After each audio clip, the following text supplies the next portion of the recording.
الحمد لله رب العالمين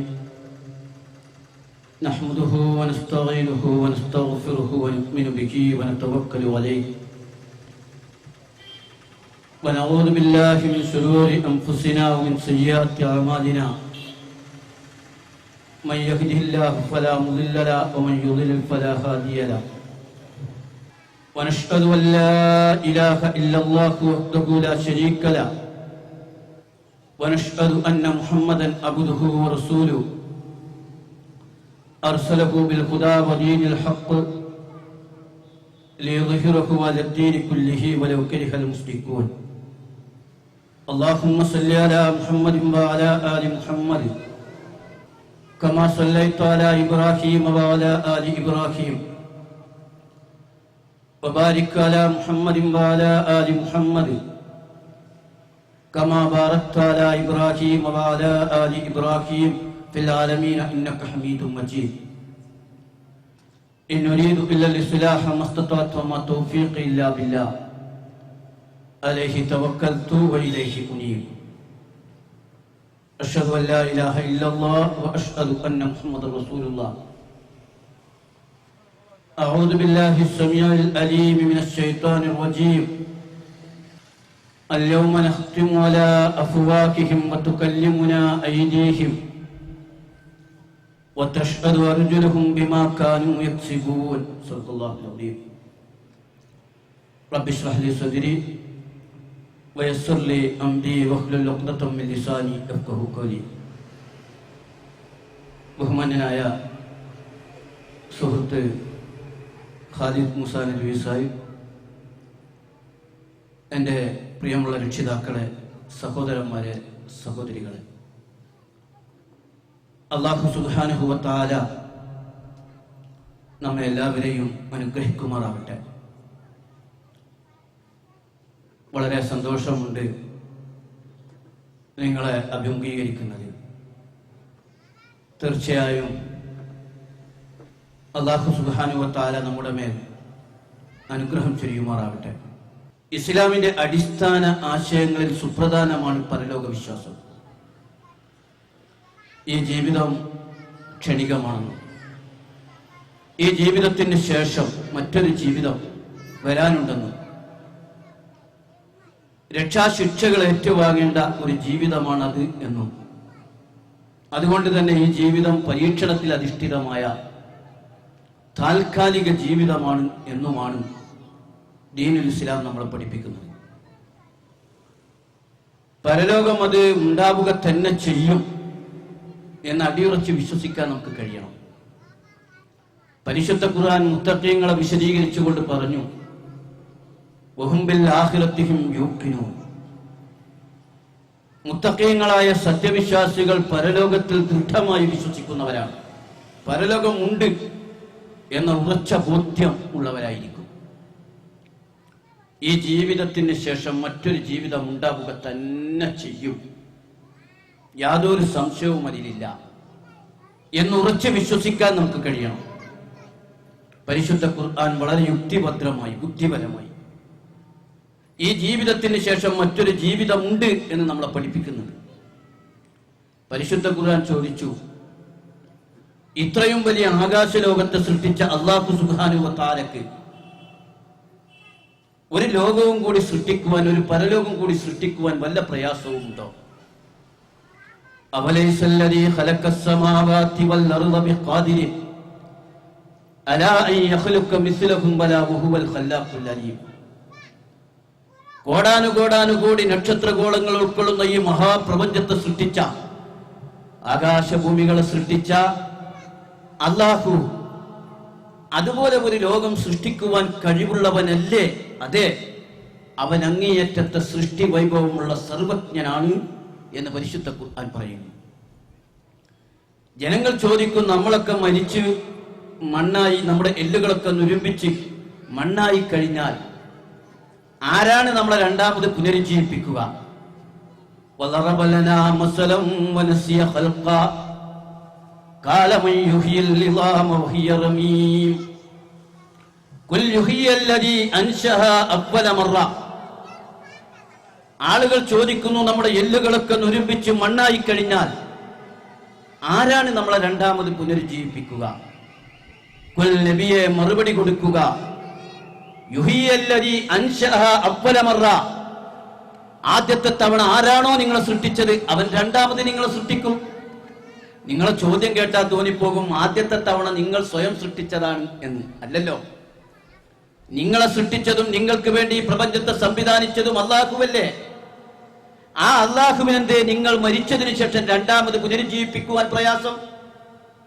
നിങ്ങൾ ഈ പ്രപഞ്ചത്തിലേക്കൊന്ന് നിരീക്ഷിച്ചു നോക്കിയേ.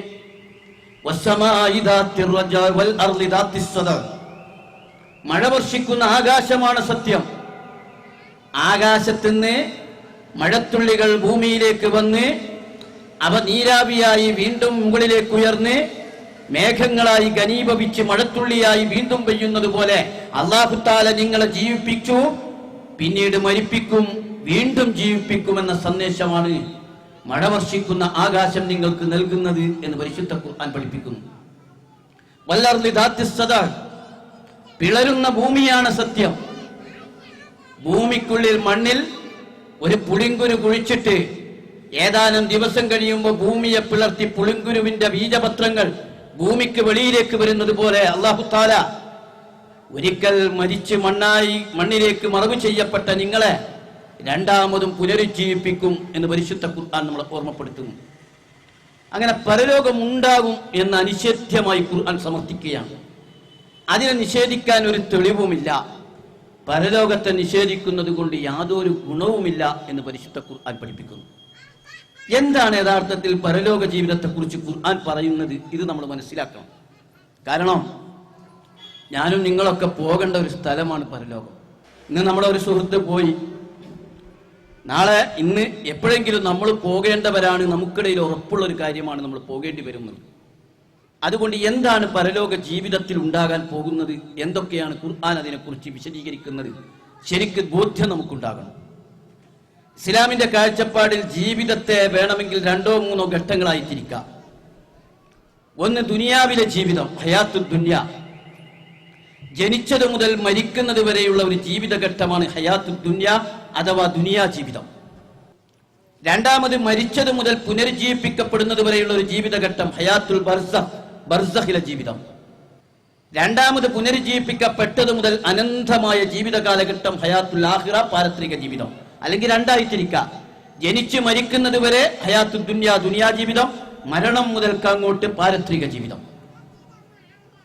ഐഹിക ജീവിതത്തിന്റെ പ്രത്യേകത എന്താണ്?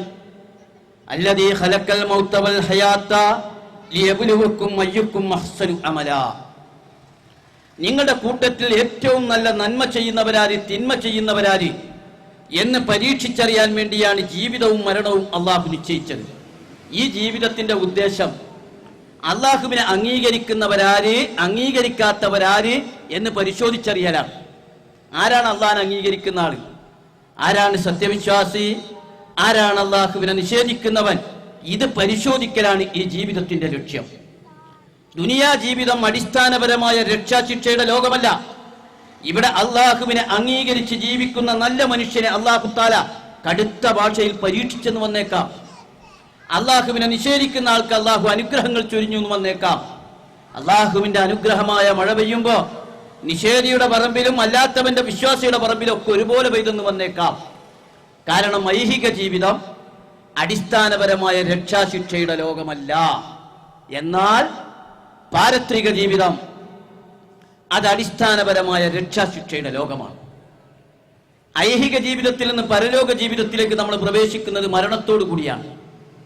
മരണം ഒരു യാഥാർത്ഥ്യമാണ്. കുല്ലു നഫ്സിൻ ദാഇഖത്തുൽ മൗത്ത്, എല്ലാവരും മരണത്തിന്റെ രുചി ആസ്വദിക്കുക തന്നെ ചെയ്യും.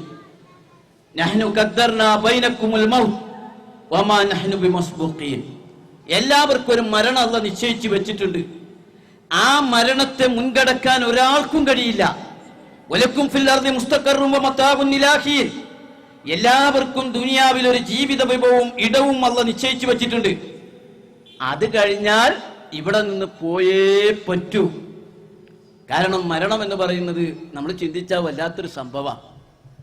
അപ്പൊ ഞാൻ മരിക്കുക എന്ന് പറഞ്ഞാൽ അതിൻ്റെ അർത്ഥം എന്താ? ഇപ്പൊ എൻ്റെ ഏറ്റവും പ്രിയപ്പെട്ട ഒരാൾ മരിച്ചാൽ എനിക്ക് വലിയ സങ്കടമാണ്. എൻ്റെ പിതാവ് മരിച്ചു, എൻ്റെ ഉമ്മ മരിക്കുക എന്നൊക്കെ പറഞ്ഞാൽ വലിയ പ്രയാസമുണ്ടാക്കുന്ന, മക്കൾ മരിക്കുക എന്നൊക്കെ പറഞ്ഞാൽ പ്രയാസമുള്ള കാര്യമാണ്. ഒരാളുടെ ഉമ്മയും ബാപ്പയും ഭാര്യയും മക്കളും സുഹൃത്തുക്കളും നാട്ടുകാരും ഒക്കെ കൂടി ഒരു ദിവസം മരിച്ചാൽ എത്രമാത്രം ബേജാറുള്ളൊരു കാര്യമാണത്. ഒരു ദിവസം എല്ലാവരും കൂടിയാണ് മരിക്കുക. അതാണല്ലോ ഞാൻ മരിക്കുക എന്ന് പറഞ്ഞാൽ അർത്ഥം. ഞാൻ മരിക്കുക എന്ന് പറഞ്ഞാൽ ബാക്കി എല്ലാവരും എനിക്ക് മരിക്കുക എന്നതാണ്. പിന്നെ അതിന്റെ വിഷമം കാണാൻ ഞാനില്ല എന്നേ ഉള്ളൂ. യഥാർത്ഥത്തിൽ എൻ്റെ മരണം എല്ലാവരിൽ നിന്നുമുള്ള വേർപെടലാണ്.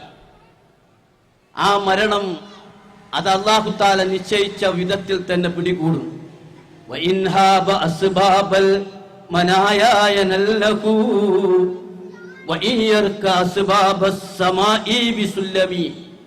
ആകാശത്തിന്റെ ഉത്തുംഗതയിലേക്ക് ഒരു ഏണി വെച്ച് കയറിപ്പോയാലും ശരി, മരണം അയാളെ പിടികൂടുക തന്നെ ചെയ്യും. കാരണം മരിക്കാതിരിക്കാൻ കഴിയില്ല. നമ്മളൊക്കെ ഒരർത്ഥത്തിൽ മരിച്ചുകൊണ്ടിരിക്കുകയാണ്. നാം ഇന്നലെ വാത് കേൾക്കുമ്പോൾ നമ്മൾ ഖബറും തമ്മിലുണ്ടായിരുന്ന അകലത്തേക്കാൾ കുറവാണ് ഇന്ന് വാത് കേൾക്കുമ്പോൾ. ബഈദൻ അനിദ്ദുനിയാ ഖരീബൻ ഇലൽ ഖബർ. നമ്മൾ ദുനിയാവിൽ നിന്ന് ഇങ്ങനെ അകലുകയാണ്, ഖബറിലേക്ക് ഇങ്ങനെ അടുത്തുകൊണ്ടിരിക്കുകയാണ്. ദുനിയാവിൽ നിന്ന് ഇങ്ങനെ അകലുകയും ഖബറിലേക്ക് പിച്ച വെച്ച് നീങ്ങിക്കൊണ്ടിരിക്കുകയാണ്. നമുക്കൊരു രാത്രി കഴിഞ്ഞാൽ നേരം പുലരോ എന്ന് പറയാൻ കഴിയോ? എത്ര ഉദാഹരണങ്ങളാണ് നമ്മളെ മനസ്സിലുള്ളത്, എത്രയെത്ര ഉദാഹരണങ്ങളാണ്. ഒരു രാത്രി നേരം പുലരുമ്പോൾ നമ്മൾക്ക് ജീവനില്ല. കാരണം നമ്മളെ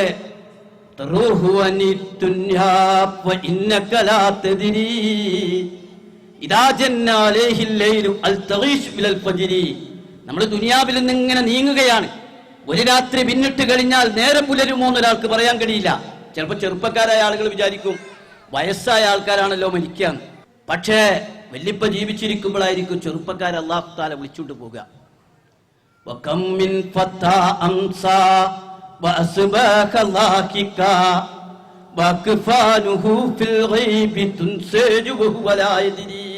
എത്ര ചെറുപ്പക്കാരിങ്ങനെ ചിരിച്ചു മതിച്ച് ആനന്ദിച്ചു കഴിയുന്നു. പക്ഷെ അവരുടെ മയ്യത്ത് പൊതിയാനുള്ള കഫൻ പുടവ നെയ്തുകൊണ്ടിരിക്കുന്നു. അത് കുറ്റ്യാടി അങ്ങാടിയിലോ പാലേരി അങ്ങാടിയിലോ വന്നിരിക്കുന്നു എന്ന വിവരം അവരറിയുന്നില്ല. കുറ്റ്യാടി അങ്ങാടിയിലെ കടക്കാരൻ മയ്യത്ത് തുണി മേടിച്ചു വെച്ചിട്ടുണ്ട്. പാലേരി അങ്ങാടിയിലെ ടെക്സ്റ്റൈലില് മയ്യത്തിന്റെ തുണി വാങ്ങിച്ചു വെച്ചിട്ടുണ്ട്. അതാർക്ക് വേണമെന്നെടുത്തേ തർക്കമുള്ളൂ. കാരണം ഇതാർക്കും എപ്പോഴും ആകാം. കാരണം മരണത്തിന്റെ ഒരു കഥ പഠിക്കുമ്പോൾ നമുക്ക് അങ്ങനെ മനസ്സിലാക്കാൻ കഴിയാം.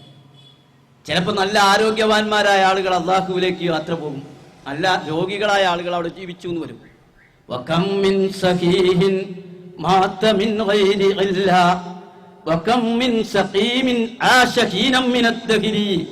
എത്ര ആരോഗ്യവാന്മാർ ഒരു കാരണവും കൂടാതെ മരിക്കുന്നു. എത്ര രോഗികളാണ് കാലങ്ങളോളം ജീവിച്ചു കൊണ്ടിരിക്കുന്നത്. മരണവാർത്തകൾ ശരിക്കും നിങ്ങൾ വായിച്ചു നോക്കിയാൽ രസമായിരിക്കും. വളരെ വളരെ സംഭവബഹുലമായ ഒരു സംഭവമായിരിക്കും. ഞാൻ ആലോചിക്കുകയാണ്, തൃശ്ശൂർ ജില്ലയിലെ ഒരു വലിയ ഹൈവേയിൽ വിശാലമായ സൈഡുള്ള ഒരു റോട്ടിൽ രണ്ടാൾ നടന്നു പോകുക. അപ്പോൾ അവർ തീരുമാനിച്ചു, ഈ ഹൈവേ റോഡല്ലേ, നല്ല തിരക്കാ, നമുക്ക് റോഡിൽ നിന്ന് ഒരുപാട് വിട്ട് അകന്ന് നടക്കാം. ഏതാണ്ട് ഇതേപോലത്തെ ഗ്യാപ്പുണ്ട് സൈഡ്. അപ്പോൾ വളരെ അകലെ നിന്ന് ഇങ്ങനെ നടന്നു. അങ്ങനെ സുരക്ഷിതമായി നടന്നതാ. പക്ഷെ സംഭവിച്ചത്, ഒരു ബസ് വന്ന് ഒരു ഇലക്ട്രിക് പോസ്റ്റിൽ ഇടിച്ചു. ഇലക്ട്രിക് പോസ്റ്റ് നേരെ അകലെയുള്ളവരുടെ ശരീരത്തിലേക്കാണ് ആ കമ്പി വീണത്. കാരണം മരണം നമ്മൾക്ക് തടുക്കാൻ കഴിയില്ല. മരണം വലിയൊരു യാഥാർത്ഥ്യമാണ്. ആ മരണത്തിന്റെ മുമ്പിലേക്ക് നമ്മളൊക്കെ പോയിക്കൊണ്ടിരിക്കുകയാണ്. ഇന്ന് വേറെ ഒരു ദിവസമായിരിക്കും നമ്മളുണ്ടാവുക. കഴിഞ്ഞ മിനിയാന്ന് ഞാനൊരാളായിട്ട് ഒരുപാട് നേരം നിന്ന് സംസാരിച്ചു, പലതും സംസാരിച്ചു. ഇന്നലെ നേരം വെളുത്തപ്പോൾ പറയുന്നു അയാൾ മരിച്ചു. മഹാബഹുമാന്യനായ സിദ്ദീഖ് ഹസൻ സാഹിബിന്റെ അനുജൻ. ഞാൻ മിനിയാന്നൊരു മരണത്തിൽ, വെള്ളിയാഴ്ച ഒരു മരണത്തിൽ പങ്കെടുത്ത അദ്ദേഹവുമായിട്ട് ഒരുപാട് നേരം ആരോഗ്യവാനാ, സിദ്ദീഖ് സാഹിബിന്റെ അനുജനാ. നേരം വെളുത്തപ്പോണ്ട് അദ്ദേഹം മരണപ്പെട്ടിരിക്കുന്നു എന്ന് പറയുന്നു. ഒരു കാരണവുമില്ല, ഒരു നെഞ്ചുവേദന വന്നു മരിച്ചു. കാരണം മരണം ഒരു യാഥാർത്ഥ്യമാണ്. അങ്ങനെ മരിച്ചുകൊണ്ടിരിക്കുകയാണ് നമ്മളൊക്കെ. ഈ മരണം എന്ന് പറയുന്നത് പോലും രണ്ട് തരത്തിലാണ് എന്ന് ഇസ്ലാം പഠിപ്പിക്കുന്നു. നല്ല മനുഷ്യരുടെ മരണം നല്ല മരണമാണെങ്കിൽ, ചീത്ത മനുഷ്യരുടെ മരണം വേദനാജനകമായ മരണമാണ്. നമ്മൾ കാണുമ്പോൾ രണ്ടു കൂട്ടരും സക്രാത്തിൽ ഇങ്ങനെ വിഷമം അനുഭവിക്കുന്നേ ഉള്ളൂ. പക്ഷെ മരണം രണ്ടാണ്. നല്ല മനുഷ്യരെ സംബന്ധിച്ചിടത്തോളം മരിക്കുക എന്ന് പറഞ്ഞാൽ വളരെ സന്തോഷകരമായൊരു കാര്യമാണ്. നാളിതുവരെ പണിയെടുത്തതിന്റെ പ്രതിഫലം ഏറ്റുവാങ്ങാനുള്ള അവസരമാണ് മരണം. പരലോകത്തിലേക്കുള്ള പ്രവേശനമാണല്ലോ മരണം.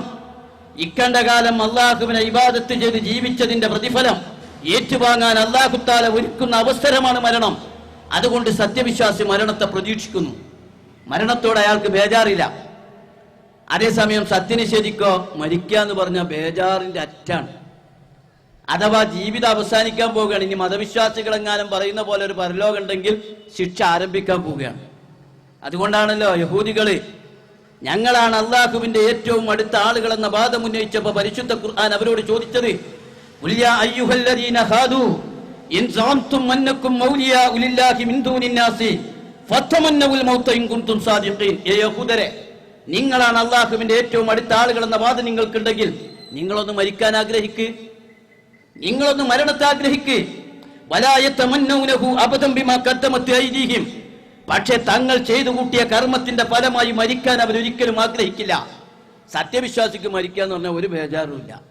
ഈമാനുണ്ടോ എന്ന് പരിശോധിക്കാനുള്ള നല്ലൊരു ഘടകമാണത്. ഇപ്പൊ അല്ലാഹു തആല വന്ന് വിളിച്ചാൽ ഒരു ശരി ഞാൻ വരാം എന്ന് പറയുമാറ് മനസ്സമാധാനമുള്ള ഒരു മനസ്സാണോ നമുക്ക് പരിശോധിക്കണം. സത്യവിശ്വാസിക്ക് അത്തരം ഒരു മനസ്സായിരിക്കും. സത്യനിഷേധിയെ സംബന്ധിച്ചിടത്തോളം മരണം എന്ന് പറയുന്നത് സകല സുഖാസ്വാദനത്തിന്റെയും ഒടുക്കമാണ്, ബേജാറാണ്. ആ ബേജാറുമലായിരിക്കും മരണത്തെ അയാൾ കാണുന്നത്. മാത്രമല്ല പരിശുദ്ധ ഖുർആൻ പറയുന്നു നല്ല മനുഷ്യരുടെ മരണം സന്തോഷകരമായ മരണമാണ്, നല്ല മനുഷ്യർക്ക് ആനന്ദകരമായ മരണമാണ്. അള്ളാഹുവിന്റെ മലായിക്കത്തുകൾ നല്ല മനുഷ്യന്റെ റൂഹിനെ പിടിക്കാൻ വേണ്ടി വരുന്നത് വീരോചിതമായ സ്വീകരണത്തോടു കൂടിയാണ്. അള്ളാഹുവിങ്കലേക്കുള്ള യാത്ര ഏറ്റവും വലിയ സ്വീകരണത്തോടു കൂടി റഹ്മത്തിന്റെ മലക്കുകൾ ഇറങ്ങി വരികയാണ്. റഹ്മത്തിന്റെ മലായിക്കത്തുകൾ വന്നുകൊണ്ട് യാ അയ്യത്തുഹൻ നഫ്സുൽ മുത്മഇന്ന ഇർജിഇ ഇലാ റബ്ബികി റാളിയതൻ മർദിയ ഫദ്ഖുലി ഫീ ഇബാദി വദ്ഖുലി ജന്നതി. യേ സമാധാന ചിത്തമായ ആത്മാവേ, സമാധാനത്തോടു കൂടി കഴിയുന്ന ആത്മാവേ, അള്ളാഹുവിലേക്ക് മടങ്ങിക്കൊള്ളുക, സ്വർഗത്തിലേക്ക് പ്രവേശിച്ചു കൊള്ളുക എന്ന് പറഞ്ഞുകൊണ്ട് മലായിക്കത്തുകൾ വീരോചിതമായ സ്വീകരണം നൽകി. റഹ്മത്തിന്റെ മലക്കുകൾ സുഗന്ധം വമിക്കുന്ന റൂഹിനെ പട്ടിൽ പൊതിഞ്ഞ് ആകാശലോകത്തേക്ക് കൊണ്ടുപോകുമ്പോൾ ഉപരിലോകത്തൊക്കെ വെച്ചു മലായിക്കത്തുകൾ ചോദിക്കും, ഇതാരുടെ റൂഹാണ്, ഇതാരുടെ റൂഹാണ്? ഇതിന്നാലിന്നെ അള്ളാഹുവിനെ സൂക്ഷിച്ച് ജീവിച്ച നല്ല മനുഷ്യന്റെ റൂഹാണ് എന്ന് പറയപ്പെടുന്നു. വലിയ സ്വീകരണത്തോടു കൂടി ആ റൂഹിനെ കൊണ്ടുപോവുകയാണ്. എന്നാലോ ചീത്ത മനുഷ്യന്റെ മരണം വേദനാജനകമാണ്. റൂഹിനെ പിടിക്കാൻ വരുമ്പോഴേക്കും ഇയാളെ സ്വഭാവം മൊട്ടൊക്കെ മാറും. സംഗതി ഉറപ്പായി എന്ന് കണ്ടു കഴിഞ്ഞാൽ അപ്പ വിളിക്കും അല്ലാഹനെ, റബ്ബി ലൗലാ അഖർതനി ഇലാ അജലിൻ ഖരീബ് വസതക വകും മിനസ് സാലിഹീൻ. പടച്ചോനെ അല്പനേരത്തേക്കൊന്ന് പിന്തിപ്പിക്കാമോ, ഞാൻ സൽക്കർമ്മങ്ങളൊക്കെ ചെയ്തോളാ, സദ്വൃത്തരായ ആളുകളുടെ കൂട്ടത്തിൽ അല്ലാഹ് ഞാൻ ഉൾപ്പെട്ടോളാ. പടച്ചവനെ റബ്ബേ ഒന്ന് പിന്തിപ്പിച്ചു തരാമോ? വലയുഅഖിറല്ലാഹു നഫ്സൻ ഇദാ ജാ അജലുഹാ. സമയമെത്തിക്കഴിഞ്ഞാൽ അല്ലാഹു ഒരു റൂഹിനെയും പിന്തിപ്പിക്കില്ല. അവന് പറഞ്ഞു നോക്കും, റബ്ബിർജൂനി ലഅല്ലി അഅമലു സാലിഹൻ ഫീമാ തറക്ത്. പടച്ചോനെ ഒന്ന് പിന്തിപ്പിച്ചാ മതി, സൽക്കർമ്മങ്ങൾ ഞാൻ ചെയ്തോളാ. കല്ല, വേണ്ട, ഇന്നഹാ കലിമത്തുൻ വഖായിലുഹാ. അതൊക്കെ വെറും വർത്തമാനമാണ്, അതിന്റെ അവസരങ്ങളൊക്കെ കഴിഞ്ഞുപോയി എന്ന് പറഞ്ഞുകൊണ്ട് മലക്കുകൾ ആ റൂഹിനെ പിടിക്കാൻ വേണ്ടി വരികയാണ്. റൂഹിനെ പിടിക്കാൻ വേണ്ടി വരുമ്പോ റൂഹിനെ വിട്ടുകൊടുക്കാൻ അയാൾ തയ്യാറാകുന്നില്ല. ആ റൂഹിനെ ശരീരത്തിന്റെ ഉള്ളിലേക്ക് ഉൾവലിയുകയാണ്. മലായിക്കത്തുകൾ ആ മനുഷ്യന്റെ മുഖത്തും മുതുകിലും ആഞ്ഞിടിക്കുകയാണ്. സമ്മർദ്ദം ചെലുത്തി ദുർഗന്ധം വമിക്കുന്ന റൂഹിനെ മലായിക്കത്തുകൾ പറിച്ചെടുത്ത് റൂഹിനെ കൊണ്ടുപോവുകയാണ് ചെയ്യുന്നത് എന്ന് നബി സല്ലല്ലാഹു അലൈഹി വസല്ലം തിരുമേനി പഠിപ്പിക്കുകയാണ്. വല്ലാത്ത മരണമാണ്. നമ്മൾ കാണുമ്പോൾ ഇയാൾ ഇങ്ങനെ കിടക്കുക. ഈ ദുനിയാവിൽ ദുൽമുകളൊക്കെ ചെയ്ത് മനുഷ്യൻ ഇങ്ങനെ സക്രാത്തിൽ കിടക്കുക.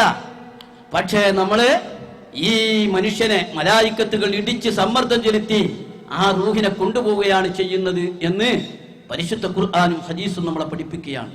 അപ്പൊ സഹോദരന്മാരെ, സഹോദരികളെ, മരണം തന്നെ രണ്ട് തരത്തിലാണ്. മരിച്ചോടെ മുതൽക്ക് പിന്നെ കഥക്കെ മാറും. ദുനിയാവിൽ ഈ വ്യത്യാസമൊന്നുമില്ല. ദുനിയാവ് പരീക്ഷണത്തിന്റെ ലോക. പക്ഷേ മരണമെന്ന് പറയുന്ന പരലോകത്തിന്റെ കവാടം മുതൽ നല്ല മനുഷ്യന് നല്ല മരണത്തിന്റെ അനുഭവം ഏറ്റവും സുന്ദരമായ അനുഭവമാണെങ്കിൽ ചീത്ത മനുഷ്യന് വേദനാജനകമായ മരണത്തിന്റെ അവസ്ഥയായിരിക്കുമെന്ന് പരിശുദ്ധ ഖുർആൻ നമ്മളെ ഓർമ്മപ്പെടുത്തുകയാണ്. അങ്ങനെ മരണം സംഭവിക്കും. നമ്മളൊക്കെ ഇവിടെ നിന്ന് വിട്ടുപോകും. നമ്മളെല്ലാവരും പിന്നെ ആരംഭിക്കുന്നത് മരണത്തിന് ശേഷം ഖബറിലെ ജീവിതമാണ്. ബർസഖിലേക്ക് കടക്കുമ്പോൾ മനുഷ്യർക്ക് മാത്രമല്ല ഈ ലോകത്തിനുമുണ്ടത്രേ ഒരു മരണം. ലോകവും നശിക്കും. അതാണ് ഖിയാമത്ത് എന്ന് നമ്മൾ പറയുന്നത്. മനുഷ്യർക്ക് മാത്രമല്ല ഈ പ്രപഞ്ചത്തിനുമുണ്ടൊരു മരണം. സാഅത്ത് എന്നാണ് പരിശുദ്ധ ഖുർആൻ അതിന് പറഞ്ഞ അന്ത്യദിനം. ആ സെക്കൻഡിന് സാഅത്ത് എന്നാണ് പറയുന്നത്. എപ്പോഴാണ് അത് നടക്കുക എന്ന് മരണം പോലെ അള്ളാഹുവിന് തന്നെ അറിയുള്ളൂ, ആർക്കും അറിയില്ല. മരിക്കൽ എപ്പോഴാണെന്ന് ഒരാൾക്കും പറയാൻ കഴിയില്ലല്ലോ. മരണം എപ്പോഴാണ് സംഭവിക്കുക? വമാ തദ്രി നഫ്സും മാദാ തക്സിബു ഗദാ വമാ തദ്രി നഫ്സും ബിഅയ്യി അർദിൻ തമൂത്ത്. നാളെ എന്ത് സംഭവിക്കുമെന്ന് ഒരാൾക്ക് പറയാൻ കഴിയില്ല. എവിടെ വെച്ചാണ് മരിക്കുക എന്നൊരാൾക്ക് പറയാൻ കഴിയാത്തതുപോലെ എപ്പോഴാണ് ലോകം അവസാനിക്കുക ഇതും അല്ലാഹു തആലക്ക് മാത്രമേ അറിയൂ. യസ്അലൂനക അനിസ്സാഅത്തി അയ്യാന മുർസാഹാ ഫീമാ അൻത മിൻ ദിക്റാഹാ ഇലാ റബ്ബിക മുൻതഹാഹാ. അന്ത്യദിനത്തെക്കുറിച്ച് പ്രവാചകരെ അവർ ചോദിക്കുന്നു. അതിനെക്കുറിച്ചുള്ള അന്തിമമായ അറിവ് അല്ലാഹു തആലക്ക് മാത്രമാണ്. അതിനെക്കുറിച്ചുള്ള അറിവ് അല്ലാഹുക്ക് മാത്രമാണ്. ഇന്നല്ലാഹ ഇൻദഹു ഇൽമുസ്സാഅ. അന്ത്യദിനത്തെക്കുറിച്ചുള്ള അറിവ് അത് അല്ലാഹുക്ക് പിന്നെ മാത്രമേ ഉള്ളൂ. ഇന്നസ്സാഅത ആതിയത്തുൻ നകാദു ഉഖ്ഫീഹാ ലിതുജ്സാ കുല്ലു നഫ്സിൻ ബിമാ തസ്ആ. തീർച്ചയായും അന്ത്യദിനം അത് വരിക തന്നെ ചെയ്യും. അല്ലാഹു തആല അതിനെ മറച്ചു വെച്ചിരിക്കുകയാണ്. പ്രവർത്തിക്കുന്നവർക്ക് ശരിക്ക് പ്രതിഫലം കൊടുക്കാൻ വേണ്ടി. ശരിയായ പരീക്ഷ നടക്കണമെങ്കിൽ അന്ത്യദിനത്തെ മറച്ചു വെക്കണം. അതുകൊണ്ട് അല്ലാഹു തആല അന്ത്യദിനത്തെ ഗോപ്യമാക്കി വെച്ചിരിക്കുകയാണ്, ശരിക്ക് പ്രവർത്തിക്കുന്നവർക്ക് പ്രതിഫലം കൊടുക്കാൻ വേണ്ടി. പിന്നെ ആ അന്ത്യദിനം സംഭവിക്കും. പെട്ടെന്നായിരിക്കും അത് വരിക. ലാ യൗതിഹിമില്ല ബഗ്ത. വളരെ പെട്ടെന്നായിരിക്കും അന്ത്യദിനം സംഭവിക്കുക. ആ അന്ത്യദിനം വളരെ ഹൃദയസ്പർശിയായി പരിശുദ്ധ ഖുർആൻ വിശദീകരിക്കുന്നു. പെട്ടെന്ന് ലാ യസ്തതിഊന തൗസിയതൻ വലാ ഇലാ അഹ്ലിഹിം യർജിഊൻ. ഒന്ന് കുടുംബത്തിലേക്ക് ചെല്ലാനോ വീട്ടുകാർക്കൊരു വസിയത്ത് കൊടുക്കാനോ അവരോടൊന്നിച്ച് മരിക്കാനോ കഴിയില്ല. അല്ലാഹുവിന്റെ റസൂല് പറയുന്നു, തൊട്ടിയിൽ നിന്ന് വെള്ളം കോരുന്ന ആൾക്കത് കുടിക്കാൻ നേരം കിട്ടൂല. ഒട്ടകത്തിന്റെ പാല് കറക്കുന്ന ആൾക്കത് കുടിക്കാൻ നേരം കിട്ടൂല. വസ്ത്രത്തിന്റെ ചുളുക്ക് നിവർത്തുന്ന ആൾക്കത് ഉടുക്കാൻ നേരം കിട്ടൂല. അപ്പോഴേക്കും ഖിയാമത്ത് വരികയായി. പെട്ടെന്നായിരിക്കും ഖിയാമത്ത് സംഭവിക്കുക. പെട്ടെന്നായിരിക്കും അത് സംഭവിക്കുക. ഇതാണ് പറയുന്നത് പരിശുദ്ധ ഖുർആൻ. അതുകൊണ്ട് ഖിയാമത്ത് വളരെ പെട്ടെന്ന് വരും. മാത്രല്ല പരിശുദ്ധ ഖുർആൻ ഒരുപാട് സ്ഥലങ്ങളിലെ വളരെ ഹൃദയസ്പർശിയായി ഖിയാമത്തിന്റെ ഭയാനകത, ആ ഭീകരാവസ്ഥ വർണ്ണിക്കുന്നുണ്ട്. വല്ല എന്തായിരിക്കും ഈ ലോകത്തിന്റെ ഒക്കെ ഒരു അവസ്ഥകൾ ആലോചിച്ച് നോക്കിയേ. നമ്മളിപ്പോ എവിടെയും നിൽക്കുന്നത്? ഏകദേശം ഒരു സെക്കൻഡില് 30 കിലോമീറ്റർ വേഗത്തിൽ പാഞ്ഞുകൊണ്ടിരിക്കുന്ന ഒരു ഭൂമി. ഒരു സെക്കൻഡിലെ 30 കിലോമീറ്റർ വേഗത്തിൽ സൂര്യനെ ചുറ്റുകയും 1 മണിക്കൂറിൽ 1700 കിലോമീറ്റർ സ്പീഡിൽ വട്ടം കറങ്ങുകയും ചെയ്യുന്ന ഗോളാകൃതിയിലുള്ള ഒരു ഗോളത്തിന്റെ പുറത്ത് തലകീഴായി നിൽക്കുന്ന ആളുകളാണ് നമ്മൾ. അതിന്റെ ഘടനയിൽ ഒരു മാറ്റം വന്നാലുള്ള അവസ്ഥ നിങ്ങൾ ആലോചിച്ച് നോക്കിയേ.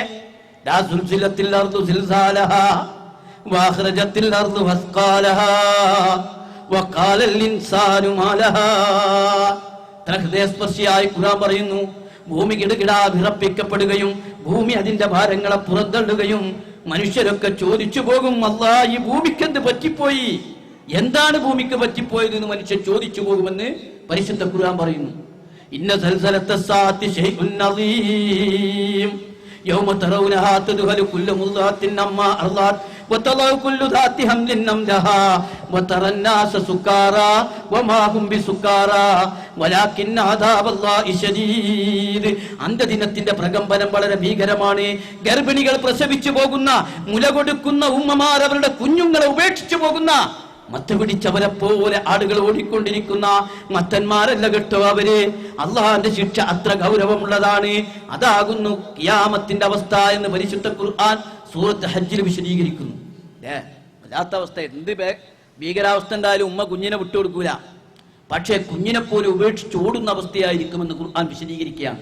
കാരണം വതസീറുൽ ജിബാലു സീറാ, പർവ്വതങ്ങൾ ഇങ്ങനെ ഓടിക്കൊണ്ടിരിക്കുകയാണ്. വൈദൽ ബിഹാറു സുജ്ജിറത്ത്, സമുദ്രങ്ങളൊക്കെ തീയായി മാറുകയാണ്. വൈദൻ നുജൂമുൻ ഖദറത്ത്, നക്ഷത്രങ്ങൾ ഉതിർന്നു വീഴുകയാണ്. വൈദൽ വുഹൂഷ് ഉശിറത്ത്, വന്യമൃഗങ്ങളൊക്കെ പ്രത്യക്ഷപ്പെടുകയാണ്. വല്ലാത്ത അവസ്ഥയാണ് ഖിയാമത്ത്. ആ ഖിയാമത്ത് എപ്പോഴും സംഭവിക്കാ. ഇതാ പരിശുദ്ധ ഖുർആൻ നമ്മളെ ഓർമ്മപ്പെടുത്തുന്നു. അന്ത്യദിനം വളരെ അടുത്തിരിക്കുകയാണ്. അന്ത്യദിനം അടുത്തുകൊണ്ടിരിക്കുകയാണ്. അന്ത്യദിനത്തിലേക്ക് നമ്മൾ ഇങ്ങനെ നീങ്ങിക്കൊണ്ടിരിക്കുകയാണ്. അതുകൊണ്ട് ആ ഖിയാമത്തോടു കൂടി കുല്ലു മൻ അലൈഹാ ഫാൻ വയബ്ഖാ വജ്ഹു റബ്ബിക ദുൽ ജലാലി വൽ ഇക്റാം. അങ്ങനെ എല്ലാവരും നശിക്കും. അത്യുദാരനായ അല്ലാഹു സുബ്ഹാനഹു വ തആല, അല്ലാഹു തആല മാത്രം ബാക്കിയാകും. അങ്ങനെ എല്ലാം നശിക്കും. ഇനിയാണ് നമ്മുടെ രണ്ടാമത്തെ ജീവിതത്തിലേക്ക് കടക്കുന്നത്. അതാണ് ഖബറിലെ ജീവിതം, ബർസഖിലെ ജീവിതം. വമിൻ വറാഇഹിം ബർസഖുൻ ഇലാ യൗമി യുബഅസൂൻ. രണ്ടാമത് പുനരുജ്ജീവിപ്പിക്കപ്പെടുന്നത് വരെയുള്ള ഒരു ബർസഖി ജീവിതം, ഖബറിലെ ജീവിതം എല്ലാവർക്കും ഉണ്ട്. അതിനുമുമ്പ് ഈ മരണം എന്താണെന്നൊന്ന് ലളിതമായി മനസ്സിലാക്കണം. നമ്മുടെ ശരീരവും ആത്മാവും തമ്മിലുള്ള വേർപെടലാണ് മരണം. നമ്മുടെ ശരീരത്തിൽ നിന്ന് ആത്മാവ് വേർപെട്ടു പോകലാണ് ഒരർത്ഥത്തിൽ മരണം എന്ന് പറയുന്നത്. അതുകൊണ്ട് ഖബറിലെ ജീവിതം എന്ന് പറയുന്നത് തൽക്കാല ശരീരവും ആത്മാവും തമ്മിലുള്ള ഒരു വേർപെടൽ മാത്രമാണ്. ശരിക്ക് മരിക്കുക എന്ന് പറഞ്ഞാൽ ഒരു നീണ്ട ഉറങ്ങലാണ് ശരിക്കും. ഇപ്പം ഈ സദസ്സിൽ ആരും ഉറങ്ങിയിട്ട് പറയില്ല, ആരെങ്കിലും ഉറങ്ങുന്നുണ്ടെന്ന് വിചാരിക്കുക. പരലോകമല്ല, ഞാൻ അതിൻ്റെ അപ്പുറത്തെ ലോകം പറഞ്ഞാലും ഇയാളൊന്നും കേട്ടിട്ടുണ്ടാവില്ല. മൈക്കത്ര സൗണ്ട് ഉണ്ടായാലും ശരി, ചെവി അടച്ചോണ്ടൊന്നുമല്ല, ഇയാൾ കേട്ടിട്ടില്ല. ചില ആൾക്കാരിങ്ങനെ പകുതി കണ്ണ് തുറന്നിട്ട് കിടന്നുറങ്ങും, പക്ഷെ ഇയാളൊന്നും കാണൂല. ചിലർ സൂക്ഷിക്കണം കേട്ടോ, നമ്മളെന്തെങ്കിലും ഗോഷ്ടി കാണിച്ചാൽ ചിലർ കാണുന്നുണ്ടാവും. കണ്ണോർക്കാണെങ്കിലേ പകുതി കണ്ണ് തുറന്നു കിടന്നാൽ കാണൂല ഒന്നും. കാരണം ഉറങ്ങുന്നവൻ മരിച്ചതുപോലെയാണ്. മരിച്ചാളോ ഒരു നീണ്ട ഉറക്കം പോലെയാണ്. അതാണല്ലോ നമ്മൾ ഉറങ്ങി എഴുന്നേൽക്കുമ്പോൾ ദുആ ചെയ്യുന്നത് എന്താ?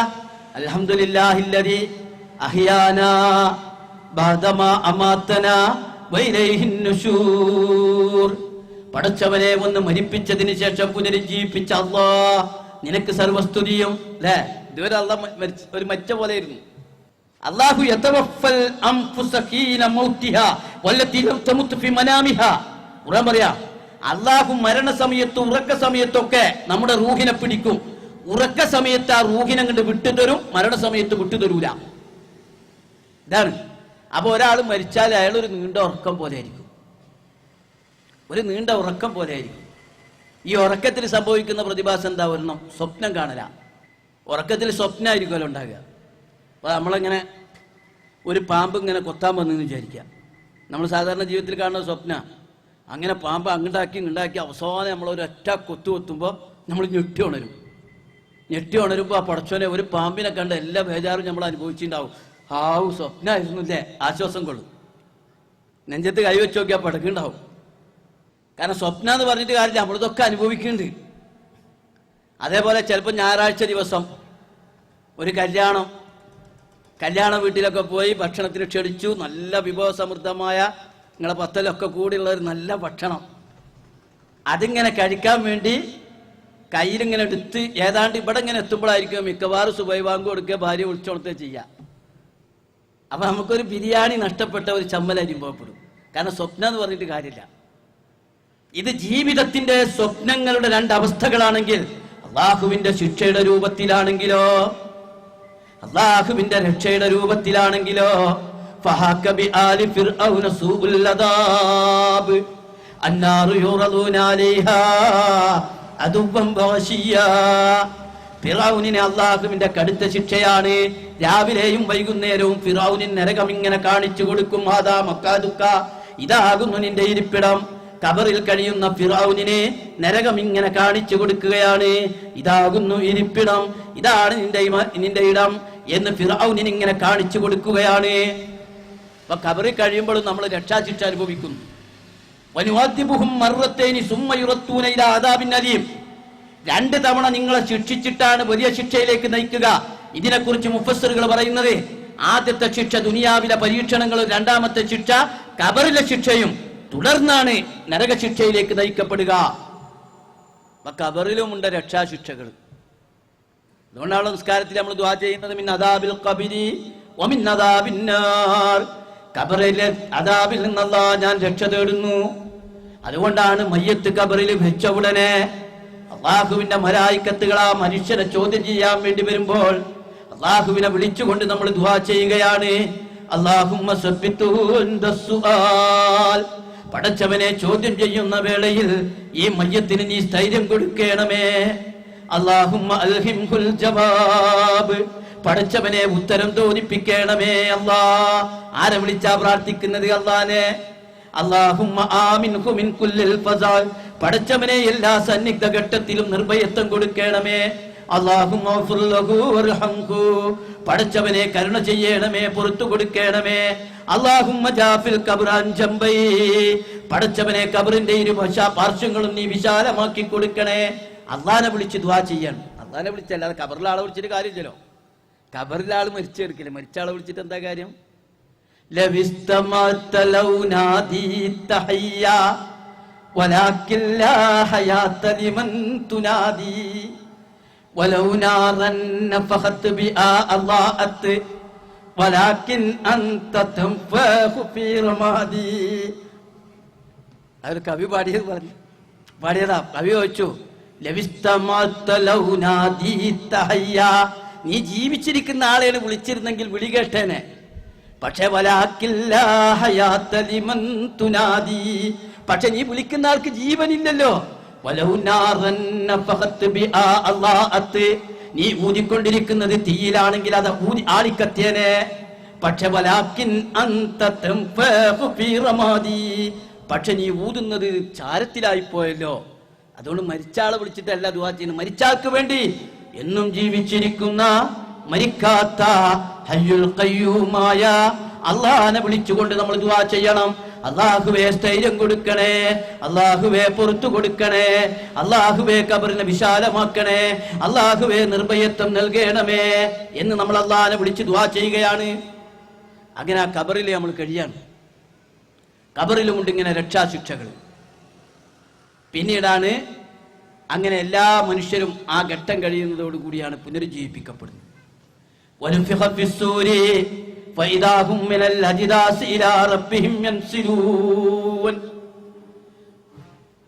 അങ്ങനെ എല്ലാവരും ഇങ്ങനെ ഖബറിൽ കഴിഞ്ഞുകൊണ്ടിരിക്കുമ്പോഴാണ് വീണ്ടും കാഹളത്തിൽ ഊതുന്നത്. ആ കാഹളത്തിൽ ഊതുന്നതോടുകൂടി എല്ലാവരും പുനരുജ്ജീവിപ്പിക്കപ്പെടുകയായി. അപ്പൊ നല്ല മനുഷ്യരിങ്ങനെ സ്വപ്നം കണ്ടുകൊണ്ടിരിക്കുകയാണ്. പുതുമണവാളൻ ഉറങ്ങുന്ന ഉറക്കമാണ് ഉറങ്ങുന്നത് എന്നാണ് റസൂലുള്ളാഹി സ്വല്ലല്ലാഹു അലൈഹി വസല്ലം തിരുമേനി നല്ല മനുഷ്യന്റെ ഖബറിലെ ജീവിതത്തെക്കുറിച്ച് പറഞ്ഞു. നല്ലൊരു ഉറക്കായിരിക്കും. തങ്ങളിങ്ങനെ നമ്മൾ വിചാരിക്കും ഈ സ്വർഗത്തിൽ ഖബറിൽ പ്രതിഫലമൊന്നും കിട്ടിയില്ലല്ലോ, പക്ഷെ ആ കിട്ടാൻ പോകുന്നതിന്റെ അനുഭൂതി ആസ്വദിച്ചു കഴിയാണ്. അങ്ങനെ ഇരിക്കുമ്പോഴാണ് പെട്ടെന്ന് ഈ നല്ല ഉറക്കത്തിന് ഭംഗം വരുത്തിക്കൊണ്ട് കാഹളത്തിൽ ഊത്തുവരുന്നത്. അതോടെ ഉറക്കത്തിൽ നിന്ന് ഇവർ ഉണരുകയാണ്. ഉറക്കത്തിൽ നിന്ന് ഉണരുമ്പോ അവര് പെട്ടെന്ന് പറഞ്ഞുപോയി, കാലൂയാ വൈലനാ മംബാസനാ മിൻ മർകദിനാ ഹാദാ മാ വഅദർ റഹ്മാൻ വസദഖൽ മുർസലൂൻ. കാലൂയാ വൈലനാ ഞങ്ങളുടെ നാശമേ, മംബാസനാ മിൻ മർകദിനാ ആരാണ് ഞങ്ങളെ ഈ ഉറക്കത്തിൽ നിന്ന് ഉണർത്തിയത്? നല്ല സ്വപ്നം കണ്ടുകൊണ്ടിരിക്കുകയായിരുന്നു. സ്വർഗത്തിൽ ജീവിക്കുന്നത് സ്വപ്നം കണ്ടുകൊണ്ടിരിക്കും. ആരാണ് ഈ കാഹളത്തിൽ ഊതിയത്? പക്ഷെ ഉണർന്നുകൊണ്ട് കഴിഞ്ഞപ്പോ അവർക്ക് മനസ്സിലായി, ഇത് ദുനിയാവല്ല, ഇത് പാലേരിയല്ല, കുറ്റ്യാടിയല്ല, ഇത് നമ്മൾ ജീവിച്ചിരുന്ന സ്ഥലമല്ല. ഹാദാ മാ വഅദർ റഹ്മാൻ, കാരുണ്യവാന്റെ അല്ലാഹുവിന്റെ വാഗ്ദാനമാകുന്ന സ്വർഗമാണിത്. അല്ലാഹുവിന്റെ സ്വർഗാണ്. വസദഖൽ മുർസലൂൻ, അമ്പിയാക്കന്മാര് പറഞ്ഞതൊക്കെ സത്യമായി പുലർന്നിരിക്കുന്നു. കാരണം ഈ നരകത്തിൽ ഈ പോണ നരകശിക്ഷയെ കുറിച്ചുള്ള ആ കിടപ്പ് വല്ലാത്തൊരു കിടപ്പാ. ഞാൻ പണ്ട് സ്കൂളിൽ ഒരു തമാശ പറയാം. നിങ്ങള് പണ്ട് മാഷന്മാർ ഞങ്ങളൊക്കെ കുട്ടികളെ അടിക്കും. പഠിക്കലൊന്നുമില്ല കേട്ടോ, പഠിച്ചാൽ വിവരം അറിയും. എന്തായാലും പണ്ടൊക്കെ അടിക്കും കുട്ടികളെ. അപ്പൊ ഈ അടിക്കുമ്പോൾ ചില മാഷന്മാരെന്താ ചെയ്യാന്ന് പറഞ്ഞാൽ ഒരു നോട്ടം ഉണ്ടാവില്ല. കുട്ടികളെ കണ്ണു മുക്കോക്കിയിട്ട് എന്തെങ്കിലും കേസുണ്ട് വരുമ്പോഴേക്ക് 4 അടി അടിച്ച് 2 വിടും. വേറെ ചില അധ്യാപകര് കുട്ടി എന്താ ചെയ്തത് അത് വിചാരണ നടത്തി അവനെ ചോദ്യം ചെയ്ത് എന്നിട്ട് അർഹമായ ശിക്ഷ കൊടുക്കും. എന്തായാലും ഈ രണ്ടാമത്തെ ശൈലിയിലുള്ള ഒരു മര്യാദയായിരുന്നു എനിക്കുണ്ടായിരുന്നു. അപ്പൊ ഈ മാഷന്മാരെന്താ വെച്ചാൽ എനിക്ക് പഴയ ആൾക്കാർക്കൊക്കെ പറയാം, ഇങ്ങനെ ഒരു പിടുത്താണ് കൈ, എന്നിട്ട് ആ വടിയോണ്ട് ഇങ്ങനെ ഒഴിഞ്ഞിട്ടായിരിക്കും ഈ ചോദ്യം ചോദിക്കൽ. വടിയോണ്ട് ഇങ്ങനെ ഒഴിഞ്ഞിട്ടായിരിക്കും കുട്ടീനെ ചോദ്യം ചെയ്യുക. ഈ ഒരു ദുശ്ശീലം എനിക്കുണ്ടായിരുന്നു. ഒരിക്കൽ കണ്ടിരിക്കുന്നുണ്ടാവും, ഒരു 5ാം ക്ലാസ്സിലെ ചെറിയൊരു ക്ലാസ്സിലെ കുട്ടീനെ എന്തോ ഒന്ന് ചോദിച്ചിട്ട് ഇങ്ങനെ ഒഴിഞ്ഞുകൊണ്ടിരിക്കുമ്പോൾ ഈ കുട്ടി ഒരു പറച്ചില്, മാഷെ എനിക്ക് അടി ആദ്യം കിട്ടി തരണം, എന്നെ ആദ്യം അടിക്കണമെന്ന്. കാരണം ഇവനിക്ക് ഈ ഒഴിച്ചിലാണ് സഹിക്കാത്തത്. എത്രയപ്പോൾ കിട്ടുക, ഇതൊരു വല്ലാത്ത പ്രശ്നമാണ്. ഞാനാകെ ചിരിച്ചു പോയി. മാഷിനെ ആദ്യം അടിക്കണമെന്നാണ് ഇവൻ പറഞ്ഞത്. എന്ന് പറഞ്ഞതുപോലെ പരലോകത്ത് വരാനിരിക്കുന്ന ശിക്ഷയെ സംബന്ധിച്ച ആദ്യത്തെ മുന്നറിയിപ്പുകൾ നിസ്സാരമല്ല, വേദനാജനകമാണ്. ഖബറിലെ ജീവിതം അതുകൊണ്ട് ദുരിതപൂർണമാണ് എന്ന് പഠിപ്പിക്കുന്നു. എന്തായാലും ശരി, രണ്ടാമത് പുനരുജ്ജീവിപ്പിക്കപ്പെടുകയാണ്.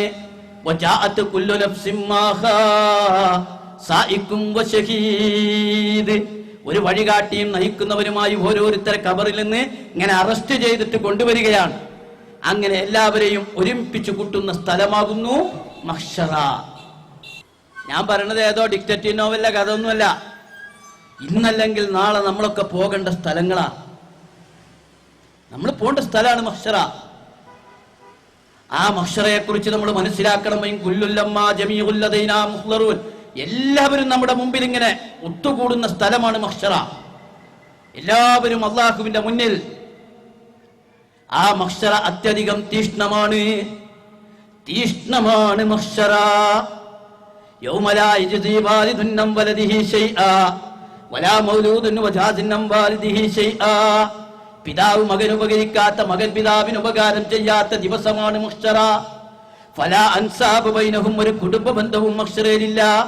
യൗമ യഫിറുൽ മർഉ മിൻ അഖീഹി വഉമ്മിഹി വഅബീഹി വസാഹിബതിഹി വബനീ ലികുല്ലി ഇംറിഇൻ മിൻഹും യൗമൈദിൻ ശഅ്നുൻ യുഗ്നീ.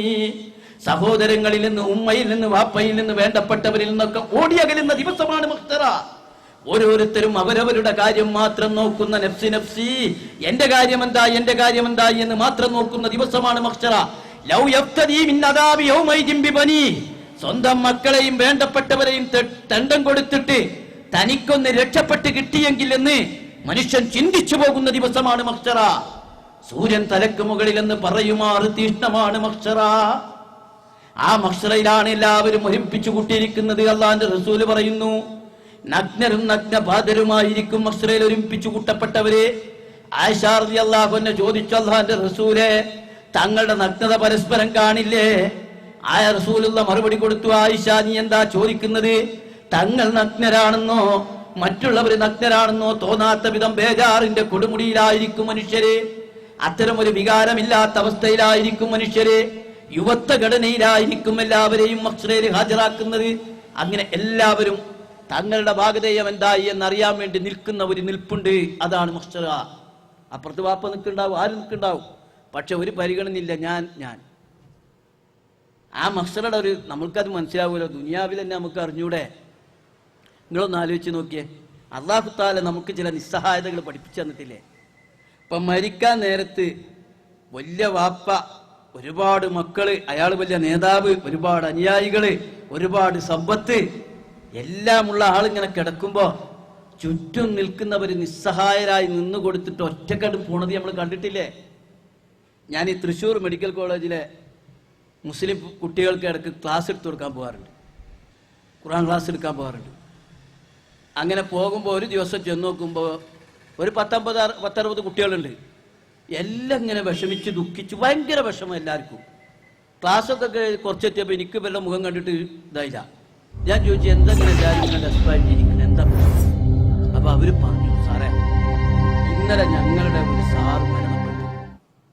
42 വയസ്സുള്ള ഒരു ഉന്നതനായ ഡോക്ടർ, ചെറുപ്പക്കാരനായ ഡോക്ടർ, പനി പിടിച്ചിട്ട് മരിച്ച. പത്രത്തിൽ വായിച്ചിട്ടുണ്ടാവും, 2 കൊല്ലം മുമ്പ് പനി പിടിച്ച് മരിച്ചു. അദ്ദേഹത്തെ ചികിത്സിക്കാൻ വേണ്ടി കേരളത്തിലെ പ്രഗത്ഭരായ ഡോക്ടർമാർ മെഡിക്കൽ കോളേജിൽ എത്തിയിട്ടുണ്ട്. ഞങ്ങൾ 100 കണക്കിന് PG വിദ്യാർത്ഥികളോ അല്ലാത്തവരൊക്കെ ഉണ്ട്. അപ്പോൾ ഇയാളുടെ BP ഇങ്ങോട്ട് ഉയരണില്ല, BP ഇങ്ങനെ ലോ ആയിട്ട് വരികയാണ്. അതൊരു ഡോക്ടർക്ക് മനസ്സിലാവും, ഇത് നല്ല ലക്ഷണമല്ല, ഇനി മുന്നോട്ട് പോകൂല. എന്നിട്ട് ഈ കുട്ടികൾ പറയാണ്, സാറേ, അവസാനത്തിന് ഓർമ്മ കിട്ടിയപ്പോ ആ സാറ് ചോദിച്ചൊരു ചോദ്യം, ചുറ്റും നിൽക്കുന്ന പ്രഗത്ഭരായ ഡോക്ടർമാരോട് ചോദിക്കുക, എന്താണ് സാർമാരെ എന്റെ BP ഒന്ന് ഹൈ ആകാത്തത്, ഉയരാത്തത് എന്താണ്? ആരും ഒരു മറുപടി പറഞ്ഞില്ല. നിസ്സഹായമായി ഞങ്ങളുടെ ഒക്കെ മുമ്പിൽ വെച്ച് സാർ അന്ത്യശ്വാസം വലിച്ചു. കാരണം നിസ്സഹായമായി അങ്ങോട്ട് വിട്ടുകൊടുക്കുകയാണ്. ഞങ്ങോട്ട് മരിച്ചാലോ? മരിച്ചാൽ തീർന്നല്ലോ നമ്മളെ കളിയൊക്കെ. അതുവരെ വലിയ ആളാ, മരിച്ചാൽ അപ്പ ആ സെക്കൻഡിൽ ബാങ്ക് ബാലൻസ് 0. കാരണം ബാങ്കിൽ ഇടുമ്പോ തന്നെ ചോദിക്കുന്നത്, മൈനറായ കുട്ടി പോലും ബാങ്കിൽ കാശിടുമ്പോ ചോദിക്കുന്നത് മരിച്ചാൽ സ്വത്ത് ആർക്ക് കൊടുക്കണമെന്നാ. അയാൾ ആ മരിച്ച സെക്കൻഡിൽ ഇയാളുടെ ബാങ്ക് ബാലൻസ് 0. മാത്രല്ല വല്യമ്മ ഉമ്മ സക്രാത്തിൽ കിടക്കുകയാണ്. ഉമ്മയുടെ ചുറ്റും സ്നേഹമുള്ള മക്കള് ഉമ്മ ഉമ്മ എന്നിങ്ങനെ പറഞ്ഞുകൊണ്ടിരിക്കുന്നു. ഉമ്മയെ തലോടുന്നു, ഉമ്മാക്ക് കരിമ ചൊല്ലിക്കൊടുക്കുന്നു, യാസീൻ ഓതി കൊടുക്കുന്നു, ഉമ്മാടെ വായ നനച്ചു കൊടുക്കുന്നു, തേന് കൊടുക്കുന്നു. ഉമ്മാനെങ്ങനെ സ്നേഹപൂർവ്വം തടവിക്കൊണ്ടിരിക്കുന്നു. അങ്ങനെ ഉമ്മ ഉമ്മ എന്ന് ചുറ്റും മക്കൾ വിളിച്ചുകൊണ്ടിരിക്കുക. ഉമ്മ പെട്ടെന്ന് മരിക്കാൻ മരിച്ചു കഴിഞ്ഞു എന്നറിഞ്ഞതോടുകൂടി ചുറ്റും നിൽക്കുന്ന മക്കളിൽ ഒരു മകൻ മറ്റേ മോനോട് പറയണം, സഹോദരനോട് പറയുന്നത്, ഇനി നമുക്ക് മയ്യത്ത് ഇങ്ങോട്ട് നീക്കിക്കെടുത്താറ. ഉമ്മാനെ കുളിപ്പിക്കാന്നല്ല, മയ്യത്തെപ്പളാ കുളിപ്പിക്ക? ജനിച്ചിട്ട് ഉമ്മ എന്ന് മാത്രം വിളിച്ച, ജനിച്ചിട്ട് ഉപ്പ എന്ന് മാത്രം വിളിച്ച സ്നേഹനിധികളായ മക്കള് അവര് മരിച്ചു എന്നറിഞ്ഞപ്പോ ആരും പറഞ്ഞു കൊടുക്കാതെ പറയുന്നു, മയ്യത്തെപ്പളാ കുളിപ്പിക്ക, മയ്യത്തെപ്പളാ എടുക്കുക, മയ്യത്തെപ്പളാ കഫൻ ചെയ്യ, എന്താണ് മയ്യത്തിനെ നീക്കിക്കെടുത്ത? ഉമ്മ എന്ന വിളിയില്ല. കോടീശ്വരന്മാരായ മക്കളിൽ ഒരാളപ്പതാ വരുന്നു. ഉമ്മ ചെറുപ്പത്തിൽ അണിഞ്ഞ കാതിലില്ല ആഭരണമുണ്ട്, ഉമ്മ ചെറുപ്പത്തിൽ അണിഞ്ഞ കയ്യിലെ ആഭരണമുണ്ട്, അത് ഊരിക്കിട്ടിയിരുന്നില്ല. ഒരായുധം കൊണ്ടുവന്നിട്ട് കോടീശ്വരന്മാരായ മക്കളെ ഉമ്മയുടെ ആഭരണങ്ങളൊക്കെ അടിച്ചെടുക്കുകയാണ്, മുഴുവൻ അടിച്ചെടുക്കുകയാണ്. ഉമ്മ ആഭരണമില്ലാതെ ജീവിതത്തിൽ നിന്ന നിമിഷം അതാണ്. അങ്ങനെ വേറും 4-5 തുണികളിൽ പൊതിഞ്ഞ് ഉമ്മയെ കൊണ്ടുപോയി കിടത്തുകയാണ്. ഉപ്പ ജീവിച്ചിരിപ്പുണ്ട്, ഉപ്പയുടെ കട്ടിലിലാണ് 10-60 വർഷക്കാലം ഉമ്മ കിടന്നിട്ടുള്ളത്. ആ ഉമ്മാനെ കബറിൽ കിടത്തിയിട്ട് വാപ്പ തിരിച്ചു പോരുകയാണ്, ആ ഭർത്താവ് തിരിച്ചു പോരുകയാണ്. ആ കബറിലാരും കിടക്കാനില്ല, ആ കബറിലാരും കൂട്ടുനിൽക്കാനില്ല. ഉമ്മയെ മാത്രം താലോലിച്ച് നടന്ന മക്കള് ആ കബറിലൊന്നും കിടക്കാനില്ല. നിസ്സഹായത അല്ലാഹ് ബോധ്യപ്പെടുത്തുക തരികയാണ്. ആരൊക്കെ ഉണ്ടായാലും ശരി മരണത്തിൽ ഒറ്റക്കാണ്, ആരൊക്കെ ഉണ്ടായാലും ശരി കബറിൽ ഒറ്റക്കാണ്, ആരും ആർക്കും സഹായിക്കാനില്ല.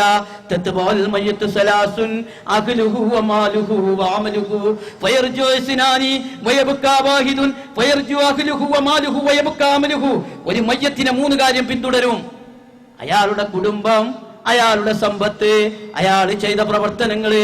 കുടുംബവും സമ്പത്തും തിരിച്ചു പോരും, കർമ്മങ്ങൾ മാത്രമേ കൂടെ ഉണ്ടാകൂ. അല്ലാഹുവിന്റെ റസൂൽ പറഞ്ഞല്ലോ, ഒരാൾക്ക് 3 കൂട്ടുകാരുണ്ട്.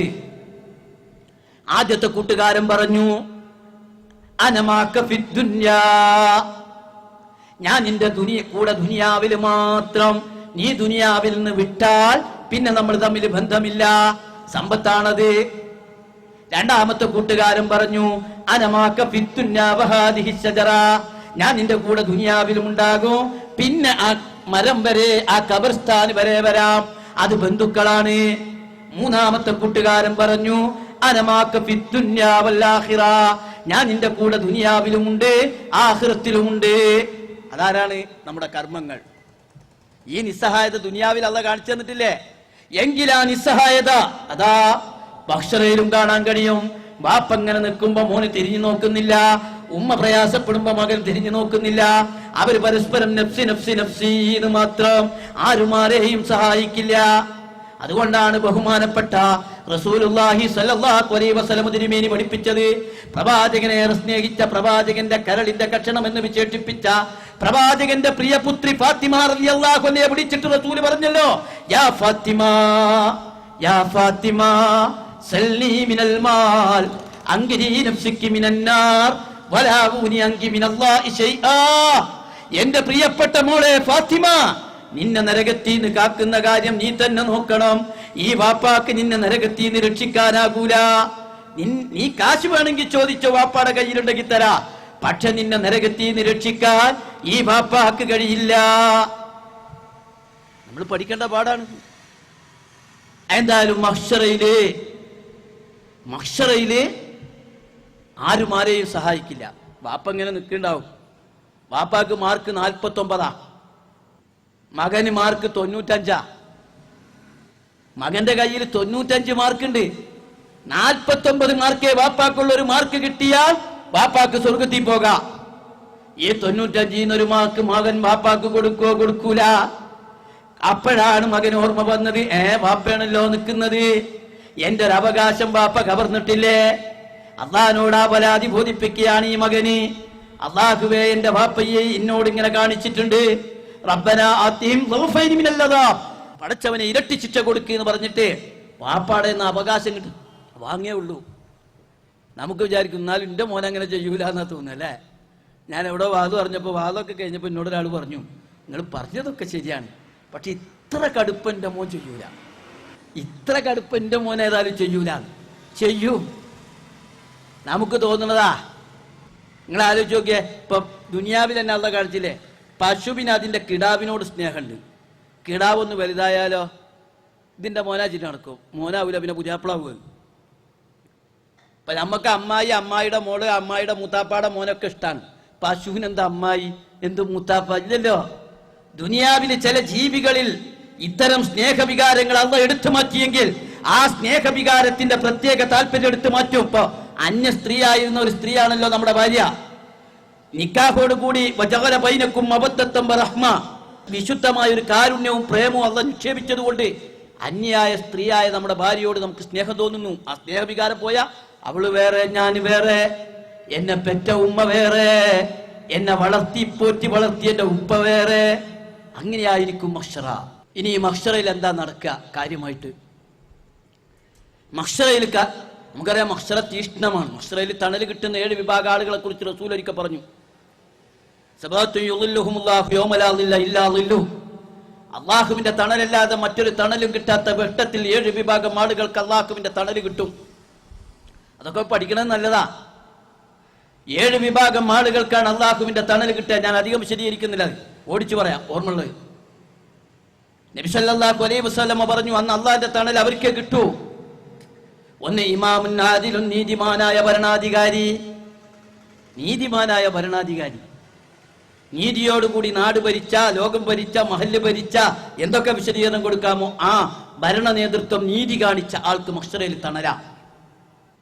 രണ്ടാമത് റസൂൽ വേറൊന്ന് പറഞ്ഞു, ഇബാദത്തില്ല, യുവത്വ കാലഘട്ടം അള്ളാഹുവിന്റെ ഇബാദത്തിൽ ചെലവഴിച്ച വ്യക്തി. പ്രസരിപ്പുള്ള കാലേ, വയസ്സാകുമ്പോ ഇബാദത്തിലേക്ക് വന്നതല്ല, പ്രസരിപ്പുള്ള കാലത്ത് അള്ളാഹിനെ അംഗീകരിച്ച് ജീവിച്ച ആൾക്ക് മഹ്ശറയിൽ തണലുണ്ട്.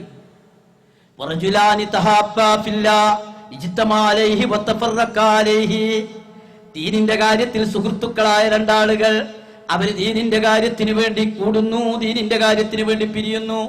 ഇസ്ലാമിക പ്രസ്ഥാനത്തിലെ പ്രവർത്തകർക്കൊക്കെ അങ്ങനെയാണ് ഗുണം. അല്ല, ഞാനും ഖാലിദ് മൂസ സാഹിബും തമ്മിൽ ഒരു കുടുംബ ബന്ധവും ഇല്ല. ഞങ്ങൾ ഇടയ്ക്കിടയ്ക്ക് കണ്ടുമുട്ടുന്നു ദീനിന്റെ കാര്യത്തില്. ഞാനും റസാഖും കണ്ടുമുട്ടുന്നു ദീനിന്റെ കാര്യത്തില്. ദീനി കാര്യത്തിന് പ്രസ്ഥാന രംഗത്ത് കൂടുന്ന ആളുകൾക്ക് കിട്ടുന്ന ഗുണം അതാണ്. കാരണം പരലോകത്ത് വെച്ച് അല്ലാഹു തആല അഭിസംബോധന ചെയ്യുന്നതെന്നറിയോ? ഐനൽ മുതഹാബ്ബൂന ഫില്ലാ, ദീനിന്റെ കാര്യത്തിലെ സുഹൃത്തുക്കളെ എന്നാണ് അഭിസംബോധന ചെയ്യുക. ദീനിന്റെ കാര്യത്തിലെ സുഹൃത്തുക്കളെ. അങ്ങനെ ദീനിന്റെ കാര്യത്തിൽ സുഹൃത്തുക്കളായ ആളുകൾക്ക് മഹ്ശറയിൽ തണല്. മറ്റൊന്ന് റസൂല് പറഞ്ഞു, വലത് കൈ കൊണ്ട് കൊടുക്കുന്ന സദക്ക ലാ യഅലമു ശിമാലുഹു, അവന്റെ ഇടത് കൈ പോലും അറിയില്ല. അതീവ രഹസ്യമായി അല്ലാഹുവിന്റെ വജ്ഹ് മാത്രം പ്രതീക്ഷിച്ച് സദക്ക കൊടുക്കുന്ന ആൾക്ക് നാളെ മഹ്ശറയിൽ തണലുണ്ട്. മറ്റൊന്ന് റസൂൽ പറഞ്ഞു, റജുലുൻ മുഅല്ലഖുൻ ബിൽ മസാജിദി, പള്ളിയുമായി അഭേദ്യമായി ബന്ധപ്പെട്ട് കഴിയുന്ന ആൾക്ക്, പള്ളിയുമായി ബന്ധപ്പെട്ട് കഴിയുന്ന ആൾക്ക് മഹ്ശറയിൽ തണലുണ്ട്. മറ്റൊന്ന് അല്ലാഹുവിന്റെ റസൂൽ പറഞ്ഞു, റജുലുൻ ദക്കറല്ലാഹ ഖാലിയൻ ഫഫാലത് ഗൈനാഹ്, അല്ലാഹുവിനെ ഓർത്തോർത്ത് കണ്ണുനീരൊലിപ്പിച്ച വ്യക്തി, അല്ലാഹുവിന്റെ വക്കാറിനെ ഓർത്ത്, അല്ലാഹ് ചെയ്തു തന്ന നിയാമത്തിനെ ഓർത്ത് കരയുന്ന വ്യക്തി, ആ കരയുന്ന വ്യക്തിക്ക് നാളെ മഹ്ശറയിൽ തണലുണ്ട്. വേറൊന്ന് റസൂല് പറഞ്ഞു, സുന്ദരിയും കുലീനയുമായ ഒരു സ്ത്രീ എല്ലാ സാഹചര്യങ്ങളും ഒത്തു നിൽക്കെ ഒരു തെറ്റിലേക്ക് ഒരാളെ ക്ഷണിക്കുകയാണ്. പക്ഷേ മറ്റൊന്നിനെയും ഭയപ്പെടാതെ അയാൾ പറഞ്ഞുപോയി, ഇന്നി അഖാഫുല്ലാഹു റബ്ബുൽ ആലമീൻ, ലോകരക്ഷിതാവായ റബ്ബിനെ ഞാൻ ഭയപ്പെടുന്നു. ഞാൻ ഈ തെറ്റിലേക്കില്ല.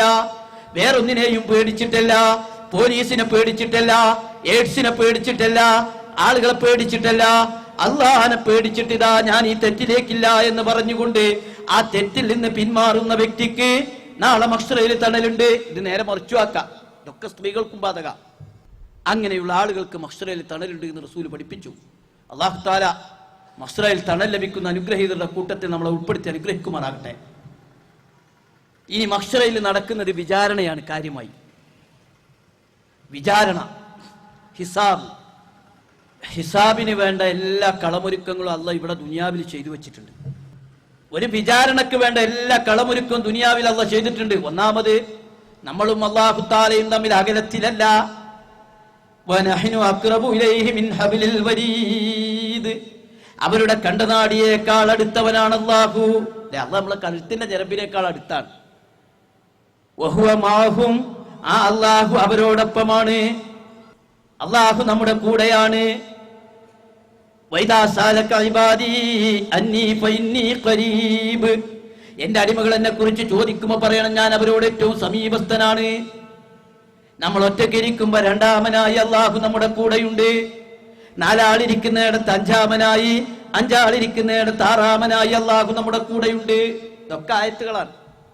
കൂടെണ്ട് എന്ന് മാത്രമല്ല, എല്ലാം അറിയുന്നവനാണ് അല്ലാഹു. യഅലമു മാ സിർറക്കും വജഹ്റക്കും. നമ്മുടെ രഹസ്യവും പരസ്യവും അവൻ അറിയുന്നു. യഅലമു മാ ഫിസ് സുദൂർ. നമ്മുടെ ഹൃദയത്തിലുള്ളത് അറിയുന്നവനാണ് അല്ലാഹു. യഅലമു മാ തുവസ്വിസു ഫീ സുദൂരി. നമ്മുടെ ഹൃദയത്തിന്റെ ചാഞ്ചല്യം അറിയുന്നവനാണ് അല്ലാഹു. യഅലമു ഖായിനത്തുൽ അഗ്യുനി. കണ്ണിന്റെ ഒളിഞ്ഞ നോട്ടം പോലും അറിയുന്നവനാണ് അല്ലാഹു. അവൻ അറിയാതെ ഒരു ഇല പോലും വീടില്ല. അവൻ എല്ലാ കാര്യങ്ങളും അറിഞ്ഞുകൊണ്ടിരിക്കുന്നു. അപ്പൊ അല്ലാഹ് നമ്മുടെ കൂടെയാണ്, എല്ലാം അറിയുന്നുണ്ട്. ആ അറിയുന്ന കാര്യങ്ങളൊക്കെ അല്ലാഹു എന്ത് ചെയ്യുന്നു? ഒരു റെക്കോർഡിൽ രേഖപ്പെടുത്തുന്നുണ്ട്.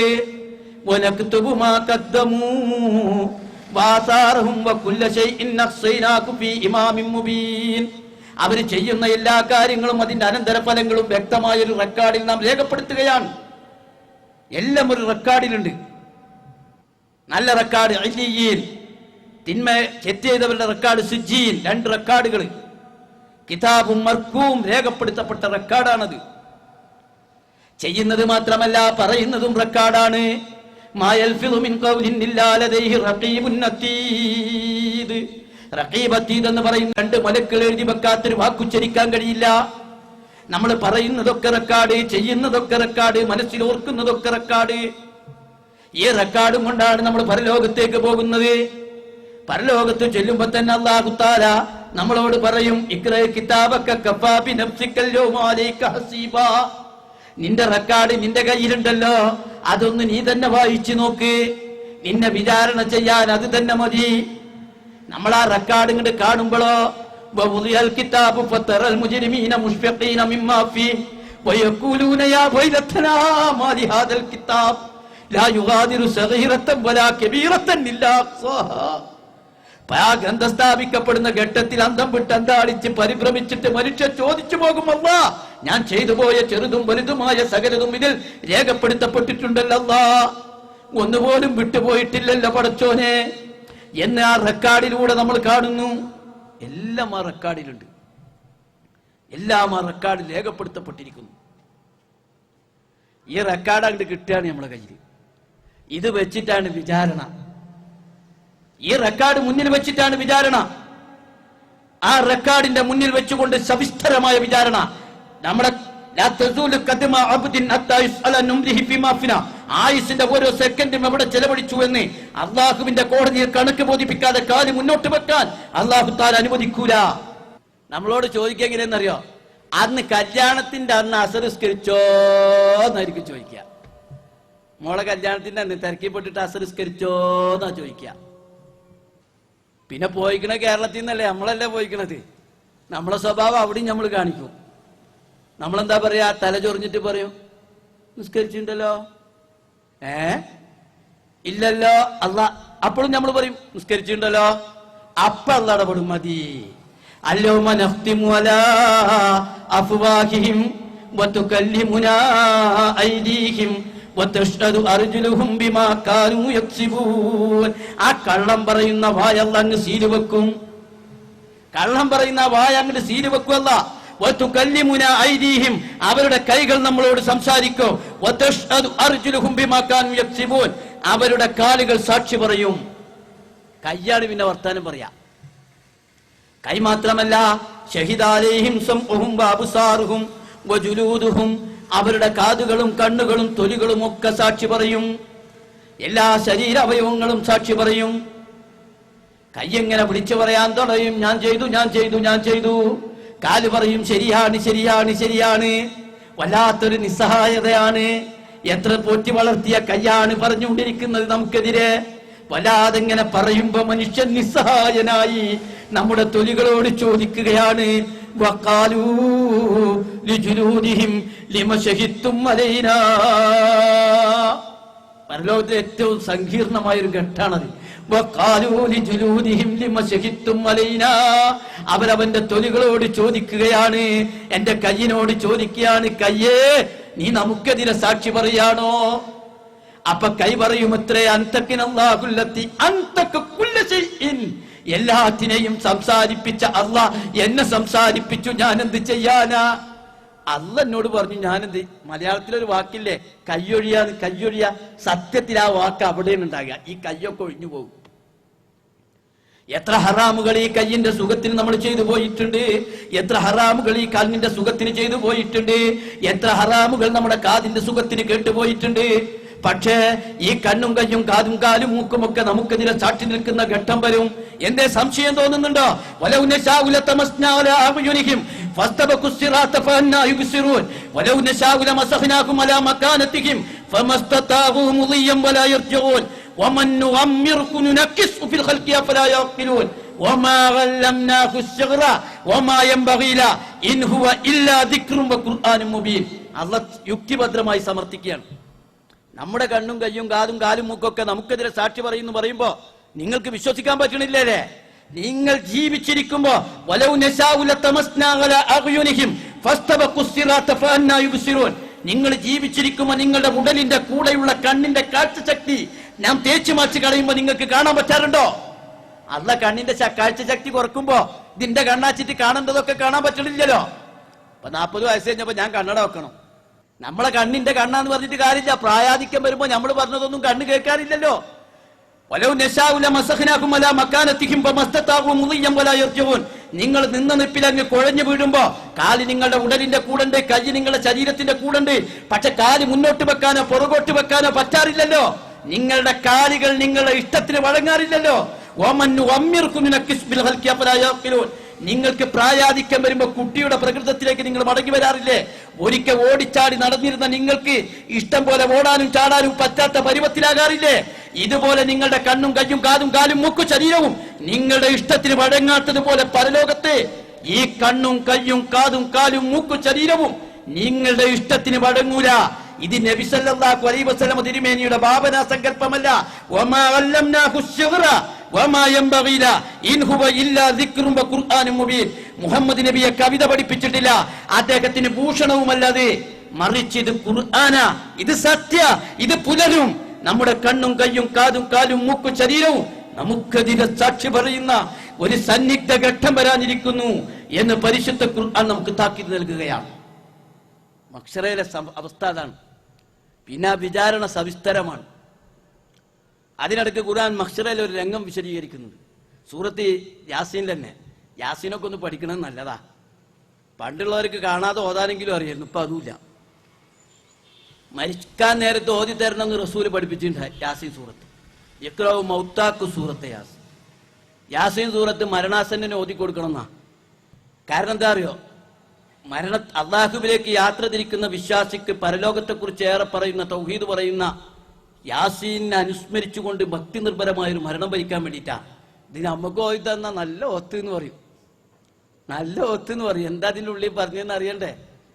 യാസീനൊക്കെ ഒരു ദുനിയാവിൽ ഒരു അള്ളാന്റെ ദുനിയാവിന്റെ അനുഗ്രഹം മുഴുവൻ സ്വീകരിച്ചിട്ട് ഖുർആന്റെ ഹൃദയം എന്ന് വിശേഷിപ്പിച്ച യാസീന്റെ അർത്ഥം പോലും അറിയാതെ മരിച്ചു പോകേണ്ട ഗതികേട് വന്നുണ്ടല്ലോ. മലക്കുകൾ സാക്ഷി നിൽക്കുന്ന ഈ സദസ്സിൽ വെച്ച് ഞാൻ എന്നെ നിങ്ങളെ ഓർമ്മപ്പെടുത്തുന്നു. വിടില്ലല്ല, വിടില്ലല്ല.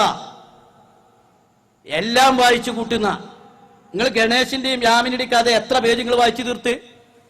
എത്ര പേജ് വായിച്ചു തീർത്ത്? എത്ര പേര് വാർത്തയിലിരുന്ന് കണ്ട്? ഒരു വീട്ടിലെ ഒരു കെട്ടിയോളും കൂടി തല്ലുകൂടിയത് ഒരുപാട് പേജ് ഇരുന്ന് വായിക്കുകയും ഒരുപാട് മണിക്കൂറുകൾ കണ്ടിരുന്ന് രസിക്കുകയും ചെയ്ത നമ്മള് അതിന് ചെലവഴിച്ച സമയത്തിന്റെ 10-1 സൂറത്ത് യാസീൻ പഠിക്കാം. നമ്മൾ അതിനൊന്നും പ്രാധാന്യം കൊടുക്കുന്നില്ല. സൂറത്ത് യാസീനിൽ മഹ്ശറയിൽ ഒരു രംഗം പറയുന്നുണ്ട്. അല്ലാഹു തആല കുറ്റവാളികൾ അഭിസംബോധന ചെയ്യുകയാണ്. കുറ്റവാളികളെ നിങ്ങൾ ഇങ്ങോട്ട് മാറി നിൽക്കേ. പരലോകത്തിന്റെ ഓരോ വിഷയം ഖുർആൻ അവതരിപ്പിക്കുന്ന ഓരോ സീനായിട്ടാണ്, രംഗങ്ങളായിട്ടാണ്. കുറ്റവാളികളെ നിങ്ങൾ ഇങ്ങോട്ട് മാറി നിൽക്കേ. അവരെ മാറ്റി നിർത്തിയിട്ട് അല്ലാഹു അവരോട് ചോദിക്കുകയാണ്, അലമാഹദിയിലേക്കും യാ ബനി ആദമ അല്ലാ തഅബുദു ശൈത്താൻ ഇന്നഹു ലക്കും അദുവ്വുൻ മുബീൻ. ആദമിന്റെ മക്കളെ, പിശാചിന് ഇബാദത്ത് ചെയ്യരുത് എന്ന നിർദ്ദേശം നിങ്ങൾക്ക് തന്നതല്ലേ? പിശാചിനെ വഴങ്ങിപ്പോകരുത്, പിശാചിന് അടിമപ്പെട്ടു പോകരുത് എന്ന നിർദ്ദേശം നിങ്ങൾക്ക് കിട്ടിയതല്ലേ? അള്ളാഹുവിനെ മാത്രമേ വണങ്ങാവൂ, അള്ളാഹിന്റെ നിർദ്ദേശങ്ങൾ മാത്രമേ പാലിക്കാവൂ എന്ന് നിർദ്ദേശിച്ചതല്ലേ? ആ പിശാച് നിങ്ങളുടെ ബദ്ധശത്രുവ എന്ന് പറഞ്ഞതല്ലേ? അള്ളാഹിനെ മാത്രം ഇബാദത്ത് ചെയ്യണം, അതാണ് ശരിയായ വഴിയെന്ന് നിങ്ങളോട് നിർദ്ദേശിച്ചതല്ലേ?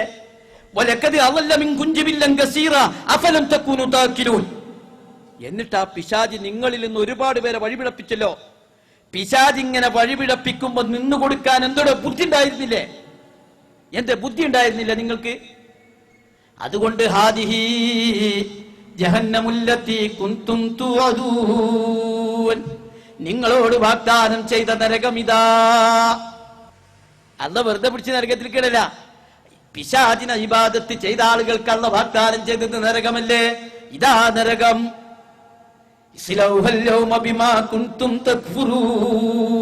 ഈ നരകത്തിൽ കിടന്നെരിയുവീൻ എന്ന് പറഞ്ഞിട്ട് അവരെ നരകത്തിലേക്ക് നയിക്കുകയാണ്.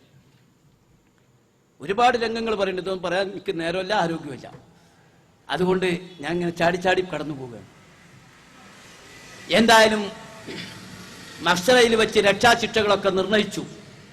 അമ്മാമൻ സഖുലത്ത് മവാസീനുഹു ഫഹുവ ഫീ ഐശത്തിർ റാദിയ വഅമ്മാമൻ ഖഫ്ഫത്ത് മവാസീനുഹു ഫഉമ്മുഹു ഹാവിയ വമാ അദ്റാക മാ ഹിയ നാറുൻ ഹാമിയ. ആർക്ക് നന്മയുടെ തുലാസ് കനം തൂങ്ങിയോ സംതൃപ്ത ജീവിതം, നന്മയുടെ തുലാസ് കനം കുറഞ്ഞു പോയോ അവർക്ക് നരകം. രക്ഷാശിക്ഷയൊക്കെ നിർണയിച്ചു. ഇനി നല്ല മനുഷ്യരെ സ്വർഗത്തിലേക്ക്, ചീത്ത മനുഷ്യരെ നരകത്തിലേക്ക്. അല്ലാഹു തആല നരകത്തിന് മുകളിൽ സിറാത്ത് പാലം പണിയുന്നു. ഹദീസുകളെ വിശദീകരിക്കുന്നുണ്ട്. ഇരുട്ടാണ്. സിറാത്ത് പാലം എന്ന് പറഞ്ഞാൽ ഒരു മുടി 7 നാരാക്കി കെട്ടിയതൊന്നുമല്ല, കെട്ടി മുഹമ്മദ് കളിയാക്കി പറഞ്ഞതാ. അതൊരു പാലം പോലെ തന്നെ, സൈഡുകളിൽ കൊക്കകളും കൊളുത്തുകളും ഉള്ളത്, കളിമണ്ണ് പോലുള്ളത് കൊണ്ട് നിർമ്മിച്ചത്. ചവിട്ടിപ്പോയാ വഴുതിപ്പോകുന്നത്, താഴെ വീണാൽ നരകത്തില്. ഇരുട്ട് എങ്ങനെ കിടക്കും? പക്ഷെ ഓരോരുത്തരും ചെയ്ത അമലുകൾക്കനുസരിച്ച പ്രകാശം ലഭിക്കും. ഏറ്റവും നല്ല മനുഷ്യർക്ക് സൂര്യസമാനമായ വെളിച്ചം കിട്ടും. കാറ്റടിച്ച് വീശുമ്പോലെ സിറാത്ത് പാലം കടന്ന് സ്വർഗത്തിന്റെ ഉന്നതിയിലേക്ക്. പിന്നീട് പ്രകാശം ഇങ്ങനെ കുറഞ്ഞു കുറഞ്ഞ് സ്വർഗത്തിന്റെ വിവിധ പടികളില്. മുനാഫിക്കുകൾക്ക് പ്രകാശം തന്നെ കിട്ടില്ല. ഇന്നൽ മുനാഫിഖീന ഫിദ്ദർക്കിൽ അസ്ഫലി മിനന്നാർ. കപട വിശ്വാസികൾ നരകത്തിന്റെ അടിത്തട്ടിലാണ്. വന്ന വഴിക്ക് തന്നെ അവർ വീടുകയാണ്. ഓരോരുത്തരും ചെയ്ത കർമ്മങ്ങൾക്കനുസരിച്ച് അവരവർക്ക് നരകത്തിലേക്കും സ്വർഗത്തിലേക്കുമായി വീതിക്കപ്പെടുകയാണ്. ഇങ്ങനെ നരകത്തിലും സ്വർഗത്തിലും എത്തുന്നു. അതൊക്കെ പിന്നീട് നിങ്ങൾ വിശദമായി പഠിക്കേണ്ടതാ. അത് കഴിഞ്ഞ് എന്താണ് ഈ സ്വർഗം നരകം? ചുരുക്കി ഞാൻ ചില കാര്യം പറഞ്ഞിട്ട് വേണം എനിക്ക് അതിന്റെ മർമ്മപ്രധാനമായ വേറെ ചില വശങ്ങൾ പറയാനുള്ളത്. സ്വർഗം നരകമൊക്കെ പറയുമ്പോൾ നിങ്ങൾ അടിസ്ഥാനപരമായ ഒരു കാര്യം മനസ്സിലാക്കേണ്ടത്, നമുക്ക് മനസ്സിലാകുന്ന ഭാഷയിലല്ലേ ഇത് പറഞ്ഞു തരാൻ പറ്റുള്ളൂ. അങ്ങനെയുള്ള വിവരണങ്ങളാണ് ഖുർആനിലുള്ളത്. അതായത് നമുക്കൊന്നും പരിചിതമല്ലാത്തൊരു ലോകത്തെക്കുറിച്ച് നമുക്ക് പരിചയമുള്ള ശൈലിയിലല്ലേ പറയാൻ പറ്റൂ. 50-100 വർഷം കഴിഞ്ഞാൽ നമ്മളെ ഈ ദുനിയാവിൽ എന്തൊക്കെ ഉണ്ടാകുക എന്ന് പറഞ്ഞാൽ മനസ്സിലാകുമോ? ഇപ്പൊ ഒരു സഹാബി കൊണ്ട് ഇറങ്ങി വന്നു എന്ന് വിചാരിക്കുക. റസൂലുള്ളാഹിയുടെ കാലത്ത് ജീവിച്ചൊരു സഹാബി കൊണ്ട് ഇറങ്ങി വന്നാൽ ഞാൻ പറയാം, സഹാബി പെട്ടെന്ന് പറഞ്ഞു പോകും, ഹാദാ മാ വഅദർ റഹ്മാൻ വസദക്കൽ മുർസലൂൻ. കാരണം അയാൾ നോക്കുമ്പോ ഇയാൾക്ക് എന്തൊരു സൗണ്ട്. കാരണം ഈ മൈക്ക് അവരുടെ ഭാവനയിലില്ല, ഈ ട്യൂബ് വെളിച്ച അവരുടെ ഭാവനയിലില്ല, ഈ മോട്ടോർ വാഹനങ്ങൾ അവരുടെ മനോമുഖരത്തിലില്ല, വൈദ്യുതി ഇല്ല, അതൊന്നുമില്ലല്ലോ. അവർക്ക് കിട്ടാത്ത അനുഗ്രഹമാണ് നമുക്ക് കിട്ടിയത്. ഒരു 100 കൊല്ലം കഴിഞ്ഞാൽ നമ്മുടെ ദുനിയാവിൽ എന്തൊക്കെ ഉണ്ടാകുക എങ്കിൽ പരലോകത്ത് സ്വർഗത്തിൽ എന്തൊക്കെ ഉണ്ടാകുക എന്ന് പറയാൻ പറ്റൂല, വിശദീകരിക്കാൻ പറ്റൂല. അപ്പൊ പരലോകത്തെ കുറിച്ച് ഖുർആൻ പറഞ്ഞ ചെറിയ ചിത്രമാണ് ഞാൻ അവതരിപ്പിക്കുന്നത്. ഒന്ന്, നരകം. നരകം ഒരു വലിയ ശിക്ഷയുടെ ലോക, പാതാള ലോകമാണ്. റസൂലുള്ളാഹി സ്വല്ലല്ലാഹു അലൈഹി വസല്ലം തിരുമേനി ഒരിക്കൽ ഒരു ശബ്ദം കേട്ടിട്ട് പറഞ്ഞു. ആ ശബ്ദം എന്താണെന്നറിയോ? 70 വർഷങ്ങൾക്ക് മുമ്പ് നരകത്തിലേക്ക് എറിയപ്പെട്ട ഒരു കല്ല് വീണ ശബ്ദമാണത്. ഇത്രയും നാൾ അത് താണുകൊണ്ടിരിക്കുകയാണ്.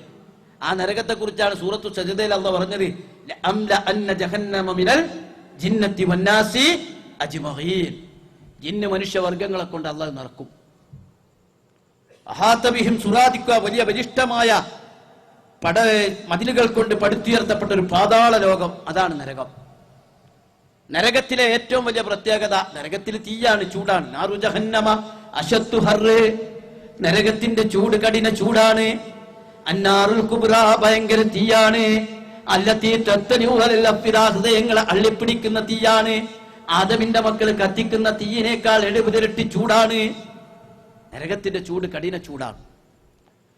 നരകത്തിലൊരു പ്രത്യേകത, ആ നരകത്തിൽ അങ്ങ് കത്തിക്കരിഞ്ഞില്ലാതാവുന്നില്ല. ഉല്ലമാൻ നളിജത്ത് ജുലൂദുഹും ബദ്ദൽനാഹും ജുലൂദൻ ഗൈറഹാ. ഒരാളുടെ തൊലി അങ്ങ് കത്തിക്കരിയുമ്പോഴേക്കും ഉടനെ മറ്റൊരു തൊലി രൂപപ്പെട്ടു വരികയാണ്. സുമ്മലാ യമൂതു ഫീഹാ വലാ യഹ്യാ, അവിടെ ജീവിതവുമില്ല മരണവുമില്ല. ഇന്ന ജഹന്നമ കാനത്ത് മിർസാദാ ലിത്താഗീന മആബാ ലാബിസീന ഫീഹാ അഹ്കാബാ ലാ യദൂഖൂന ഫീഹാ ബർദൻ വലാ ശറാബാ ഇല്ലാ ഹമീമൻ വഗസ്സാഖാ ജസാഅൻ വിഫാഖാ. നരകം ഇങ്ങനെ ഇരമ്പിക്കൊണ്ടിരിക്കും, കിട്ടുന്നതിനെയൊക്കെ വിഴുങ്ങാൻ പാകത്തില്. അവിടെ ഒരു സുഖമോ പൊറുതിയോ ഇല്ല. എല്ലാം അങ്ങനെ ഖുർആൻ അതിനെ കുറിച്ച് വർദ്ധിച്ചു പറയുകയാണ്. യുഗങ്ങളോളം ആ നരകത്തിൽ അവർ വസിക്കേണ്ടി വരും. അവിടെ അവസാനിക്കുന്നില്ല, യുഗങ്ങളോളം ആ ഖാലിദീന ഫീഹാ, അവരതിൽ ശാശ്വതരായി ചിലർ ജീവിക്കും. അപ്പൊ നരകം എന്ന് പറയുന്നത് കടുത്ത ശിക്ഷയുടെ ലോകം. ഇത്രയും അതിന് മനസ്സിലാക്കേണ്ടത്. ഒരു സുഖവും ഇല്ല, ഒരു ആനന്ദവും ഇല്ലാത്തൊരു ലോകം. അവിടെ ചുട്ടു തിളക്കുന്ന വെള്ളവും ദുർനീരുമല്ലാതെ അവർക്ക് കുടിക്കാൻ കിട്ടില്ല. അതവരുടെ ആമാശയത്തെ തന്നെ ദ്രവിപ്പിച്ചു കളയും, ദഹിപ്പിച്ചു കളയും. വല്ലാത്തൊരു ജീവിതമായിരിക്കും. അതാണ് നരകം. എന്താ ഇത്ര പേടിക്കാൻ അവിശ്വസിക്കാനൊന്നുമില്ല. 150 ദശലക്ഷം ഡിഗ്രി സെൽഷ്യസ് ചൂടോടുകൂടി സത്യനിഷേധികൾ അടക്കം പറയുന്നു എത്രയോ 1000 കോടി കൊല്ലമായി സൂര്യനെ കത്തിച്ച് നിർത്തിയ അല്ലാഹ് 70 ഇരട്ടി ചൂടുള്ള ഒരു നരകമൊരുക്കാൻ ഒരു പ്രയാസവും ഇല്ല. ഒരു പ്രയാസവും ഇല്ല. അതാണ് നരകം. പിന്നെ അതിലപ്പുറം പറഞ്ഞിട്ട് ഖുർആൻ ഒരുപാട് പറയുന്നുണ്ട്. ഇനി സ്വർഗത്തെ കുറിച്ച് ഒരുപാട് ഖുർആൻ പറഞ്ഞിട്ടുണ്ട്. ഈ സ്വർഗം എന്ന് പറഞ്ഞാൽ ഒറ്റവാക്കിൽ പറഞ്ഞാൽ അല്ലാഹുത്താലയെ ധിക്കരിച്ച് ജീവിക്കുന്ന മനുഷ്യന്മാർക്ക് അല്ലാഹുത്താല ഈ ദുനിയാവിൽ ഇത്രയേറെ സുഖസൗകര്യങ്ങൾ ചെയ്തു തന്നെങ്കിൽ അള്ളാനെ അംഗീകരിച്ച് ജീവിക്കുന്ന നല്ല മനുഷ്യന്മാർക്ക് അല്ലാഹുത്താല കോടാനുകോടാനുകോടി നക്ഷത്ര ഗോളങ്ങളെ സൃഷ്ടിച്ച പടച്ച തമ്പുരാൻ കൊടുക്കാൻ പോകുന്ന സ്വർഗം വർണ്ണിക്കാനാകുമോ? നുസുലം മിൻ ഗഫൂരിർ റഹീം, ഏറെ പൊറുക്കുന്ന കാരുണ്യവാനായ അള്ളാഹുവിന്റെ വിരുന്നാണ് സ്വർഗം. വിരുന്നാണ് സ്വർഗം. അള്ള ഇത്ര സുഖമൊക്കെ നമുക്ക് നൽകിയെങ്കിൽ സ്വർഗം എന്തായിരിക്കും? അള്ളാഹുവിന്റെ വിരുന്നാണത്. ഖാലിദീന ഫീഹാ അബദാ, ആ നരകത്തിൽ അവരെന്നും ശാശ്വതമാണ്. ഒരു പ്രയാസവും നരകത്തില്ല. മായസ്തഹി അൻഫുസുഹും, അവരാഗ്രഹിക്കുന്നതൊക്കെ ലഭിക്കും സ്വർഗത്തില്. ഇന്ന അസ്ഹാബൽ ജന്നത്തിൽ യൗമ ഫീ ശുഗ്ലിൻ ഫാകിഹൂൻ ഹും വഅസ്വാജുഹും ഫീ ളിലാലിൻ അലൽ അറായികി മുത്തഖിഊൻ ലഹും ഫീഹാ ഫാകിഹത്തും വലഹും മാ യദ്ഊൻ സലാമുൻ ഖൗലൻ മിർ റബ്ബിർ റഹീം. അന്ന് സ്വർഗാവകാശികൾ സുഖാസ്വാദനത്തിലായിരിക്കും. അവരും അവരുടെ ഇണകളും മഞ്ചങ്ങളിൽ ചാരിക്കിടക്കുകയായിരിക്കും. അവരാഗ്രഹിക്കുന്നതൊക്കെയും അവർക്ക് കിട്ടിക്കൊണ്ടിരിക്കും. എല്ലാത്തിനുമുപരി കാരുണ്യവാനായ റബ്ബിന്റെ അഭിവാദന വചനം ഇങ്ങനെ സ്വർഗത്തിൽ ലഭിച്ചുകൊണ്ടിരിക്കും. ഇന്നലിൽ മുത്തഖീന മഫാസ ഖദായിക വഅഗ്നാബ വകവായിബ അത്റാബ വകസൻ ദിഹാഖ ലാ യസ്മഊന ഫീഹാ ലഗ്വൻ വലാ കിദ്ദാബ. ഇങ്ങനെ ഖുർആൻ വർണ്ണിച്ചേ പറയുന്നു ഒരുപാട്. ആ സത്യവിശ്വാസികൾ അന്ന് സുഖാസ്വാദനത്തിൽ ഇങ്ങനെ പ്രായമുറ്റ തരുണികളും നിറക്കപ്പെട്ട ചഷകങ്ങളും ഒരു നിയമമില്ല, എല്ലാം സ്വതന്ത്രമായ ഒരു ജീവിത വ്യവഹാരമാണ് അള്ളാഹ് ഒരുക്കി കൊടുത്തിരിക്കുന്നത്. അപ്പൊ മനുഷ്യന്മാർക്കല്ലേ അള്ളാഹ് നിയമം ഉണ്ടാക്കിയിട്ടുള്ളൂ, പശുവിനും പോത്തിനും കാളക്കൊന്നും ഒരു നിയമം ഉണ്ടാക്കിയിട്ടില്ലല്ലോ. ഇതുപോലെ അള്ളാഹു തആല ഒരു പ്രത്യേക ജീവിതം അങ്ങ് ഒരുക്കി കൊടുക്കുമല്ല. ആ സ്വർഗത്തിൽ അവരിങ്ങനെ ആസ്വാദനത്തിലായിരിക്കും. എല്ലാറ്റിലുപരി അള്ളാഹുവിനെ അള്ളാഹുവിന്റെ അഭിവാദനം ഇങ്ങനെ കിട്ടിക്കൊണ്ടിരിക്കും. സ്വർഗത്തിൽ ജീവിക്കുന്നത്, ഞാൻ പറയുന്നത് പല ആളുകൾ നമ്മളെ ആൾക്കാർ നരകത്തെ കുറിച്ചൊക്കെ ഇങ്ങനെ കേട്ട് ബേജാറ് കൊള്ളലുണ്ട്. അതല്ല വേണ്ടത്. സ്വർഗത്തെ ഓർത്ത് ആനന്ദം കൊള്ളാൻ കഴിയണമെങ്കിൽ നല്ല ഈമാൻ വേണം. നല്ല ഈമാനുള്ള ആൾക്ക് സ്വർഗത്തിൽ ജീവിക്കുന്ന സ്വപ്നം കാണാൻ പറ്റുള്ളൂ. എപ്പോഴും സ്വർഗത്തിൽ ജീവിക്കുന്ന സ്വപ്നം കാണണം എന്നാ പറയുന്നത്. ഇതാണ് സ്വർഗം. ഇപ്പൊ ഞാൻ ഇതുവരെ ചെയ്തത് പരലോക ജീവിതത്തിന്റെ ഒരു ചിത്രം, നിങ്ങളുടെ ഏറ്റവും ചുരുക്കിയ ഒരു ചിത്രം നിങ്ങളുടെ മുമ്പിൽ വെച്ചതാണ്. ഖുർആനും ഹദീസും മാത്രം ധരിച്ചുകൊണ്ടാണ് നിങ്ങളുടെ മുമ്പിൽ പറഞ്ഞത്. ഇതിന്റെ അടിസ്ഥാനത്തിൽ ചില വസ്തുതകൾ നമ്മൾ ആലോചിക്കണം. അതിലെനിക്ക് ഒന്നാമത് പറയാനുള്ളത്, ലാ യസ്തവി അസ്ഹാബുൻ നാരി വ അസ്ഹാബുൽ ജന്ന, അസ്ഹാബുൽ ജന്നത്തി ഹുമുൽ ഫായിസൂൻ. സ്വർഗാവകാശികളും നരകാവകാശികളും തുല്യരല്ല. അല്ല, സ്വർഗാവകാശികളാണ് യഥാർത്ഥത്തിൽ വിജയിച്ച മനുഷ്യർ. നമുക്ക് മനസ്സിലായല്ലോ. നരകമെന്ന് പറയുന്നത് ശിക്ഷയുടെ വലിയ ലോകം, സ്വർഗമെന്ന് പറയുന്നത് അനുഭൂതിദായകമായ ഏറ്റവും സുന്ദരമായ ഒരു ലോകം. നരകത്തിൽ പോണവനും സ്വർഗത്തിൽ പോണവനും തുല്യരല്ല. സ്വർഗത്തിൽ പോകുന്നവരാണ് അടിസ്ഥാനപരമായ വിജയം നേടിയ ആളുകൾ. നമ്മൾ വിജയിച്ചു എന്ന് പറഞ്ഞെങ്കിൽ സ്വർഗത്തിൽ പോകണം. ഒരാൾക്ക് ദുനിയാവിൽ ഒരുപാട് സ്വത്ത്, സൗന്ദര്യം, സൗകര്യം, സ്വാധീനം, അധികാരം ഒക്കെ, പക്ഷെ അയാൾ പോകുന്നത് നരകത്തിലേക്കാണെങ്കിൽ അയാൾ നിർഭാഗ്യവാനാണ്, പരാജയപ്പെട്ടവനാണ് അയാൾ. അതേസമയം വേറൊരാളോ കഷ്ടപ്പാടും ദുരിതങ്ങളും വിഷമങ്ങളും പ്രയാസങ്ങളും, പക്ഷെ അയാൾ പോകുന്നത് സ്വർഗത്തിലേക്കാണെങ്കിൽ ഭാഗ്യവാനാണ് അയാള്. അയാൾ വിജയിച്ച മനുഷ്യനാണ്. കാരണം ദുനിയാവ് മത്താവുൻ ഖലീൽ, ദുനിയാവ് ഒരു ചെറിയ ചരക്കാണ്. മത്താവുൽ ഉറൂർ, വഞ്ചനാത്മകമായ ചരക്കാണ്. വല്ലാഖിറത്തു ഖൈറും വഅബ്ഖാ, പരലോകം അതെന്നും നിലനിൽക്കുന്നതും ശാശ്വതവുമാണ്, ഉത്തമമാണ്. ഇതിന് നമ്മൾ മനസ്സിലാക്കേണ്ടത് ദുനിയാവ് ചെറുതാ. ആ ദുനിയാവിന് ലഭ്യമാകലല്ല വിജയത്തിന്റെ മാനദണ്ഡം, വിജയപരാജയത്തിന്റെ മാനദണ്ഡം. ആര് നരകത്തിൽ നിന്ന് രക്ഷപ്പെട്ട് സ്വർഗത്തിന്റെ കവാടം കടക്കുന്നുവോ അവനാണ് വിജയിച്ചവൻ. വിജയപരാജയത്തിന്റെ മാനദണ്ഡം നരകത്തിൽ നിന്ന് രക്ഷപ്പെട്ട് സ്വർഗത്തിലെത്തല. ഈ തിരിച്ചറിവ് നമുക്ക് വേണം. അതുകൊണ്ട് ദുനിയാവിനേക്കാൾ പരലോകത്തിന് പ്രാമുഖ്യം കൊടുക്കണം. അതുകൊണ്ടാണ് അല്ലാഹുവിന്റെ റസൂൽ പഠിപ്പിച്ചത് ദുനിയാവ് വളരെ ചെറുതാണ്. ആ ദുനിയാവ് ഈ ഭൂമിയുടെ 4/3 ഭാഗവും കടലാണ്. ആ സമുദ്രങ്ങളിൽ ഒരാൾ വിരല് മുക്കിയിട്ട് വിരലിങ്ങനെ പൊക്കിപ്പിടിക്കുമ്പോ വിരലിന്റെ അറ്റത്ത് തള്ളിപ്പിടിച്ചു നിൽക്കുന്ന ഒരു തുള്ളി വെള്ളം, അതാണ് ദുനിയാവ്. സമുദ്രങ്ങളിലൊക്കെയും നിറഞ്ഞു നിൽക്കുന്ന വെള്ളം, അതാണ് പരലോകം. അതാണ് പരലോകം. ഒരാളിങ്ങനെ യാത്ര പോകുമ്പോ ഒരു മരത്തിന്റെ ഒരു തണലിത്തിരി നേരെ കിട്ടുന്നതാ ദുനിയാവ്. അയാളുടെ ജീവിതം മുഴുവൻ ഉൾക്കൊള്ളുന്നതാണ് പരലോകം. അതുകൊണ്ട് ബുദ്ധിയുള്ള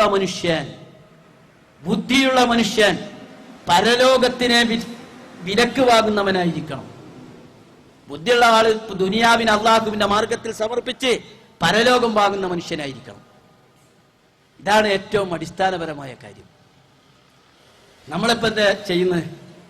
നമ്മൾ ദുനിയാവ് യാതൊരു കോട്ടവും പറ്റാതെ ചുളിവിൽ സ്വർഗം കിട്ടുമോന്ന് ഗവേഷണം നടത്തിക്കൊണ്ടിരിക്കുകയാണ്.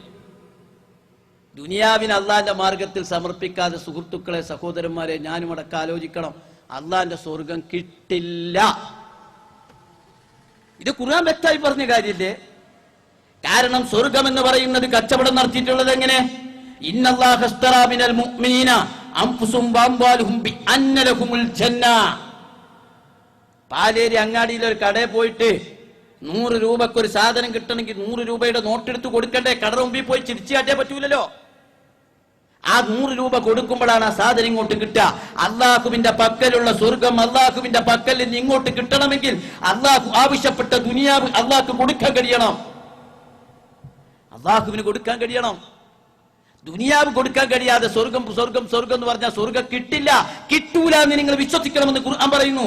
അം ഹസിബതും അൻ തദ്ഖുലുൽ ജന്ന ഫലമ്മാ യഅതികും മസലുൽ ലദീന ഖലൂ മിൻ ഖബ്ലികും മസ്സതുഹുൽ ബഅസാഉ വദ്ദറാ വസുൽസിലു ഹത്താ യഖൂലർ റസൂലു വല്ലദീന ആമനൂ മാഹു മതാ നസ്റുല്ലാഹ്. അല്ലാഹു ചോദിക്കുക, നിങ്ങൾ സ്വർഗ്ഗത്തിൽ കടക്കാൻ വ്യാമോഹിക്കുന്നുണ്ടോ? വേണ്ട. നിങ്ങൾക്ക് മുമ്പുള്ള ആളുകൾ അനുഭവിച്ചതുപോലുള്ള പ്രയാസങ്ങളും വിഷമങ്ങളും ദുരിതങ്ങളൊന്നും അനുഭവിക്കാതെ ചുളുവിന് സുഖത്തിന് സ്വർഗത്തിൽ കടക്കാമെന്നാണോ നിങ്ങൾ വിചാരിക്കുന്നത്?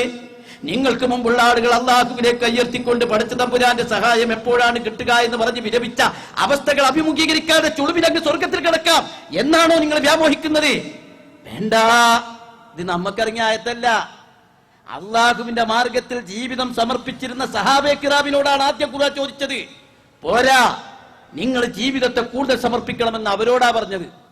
ഇന്നൊക്കെ ഇറങ്ങിയിരുന്നെങ്കിൽ അള്ളാഹിന്റെ ആയത്തിന്റെ കട്ടി എന്തായിരിക്കും?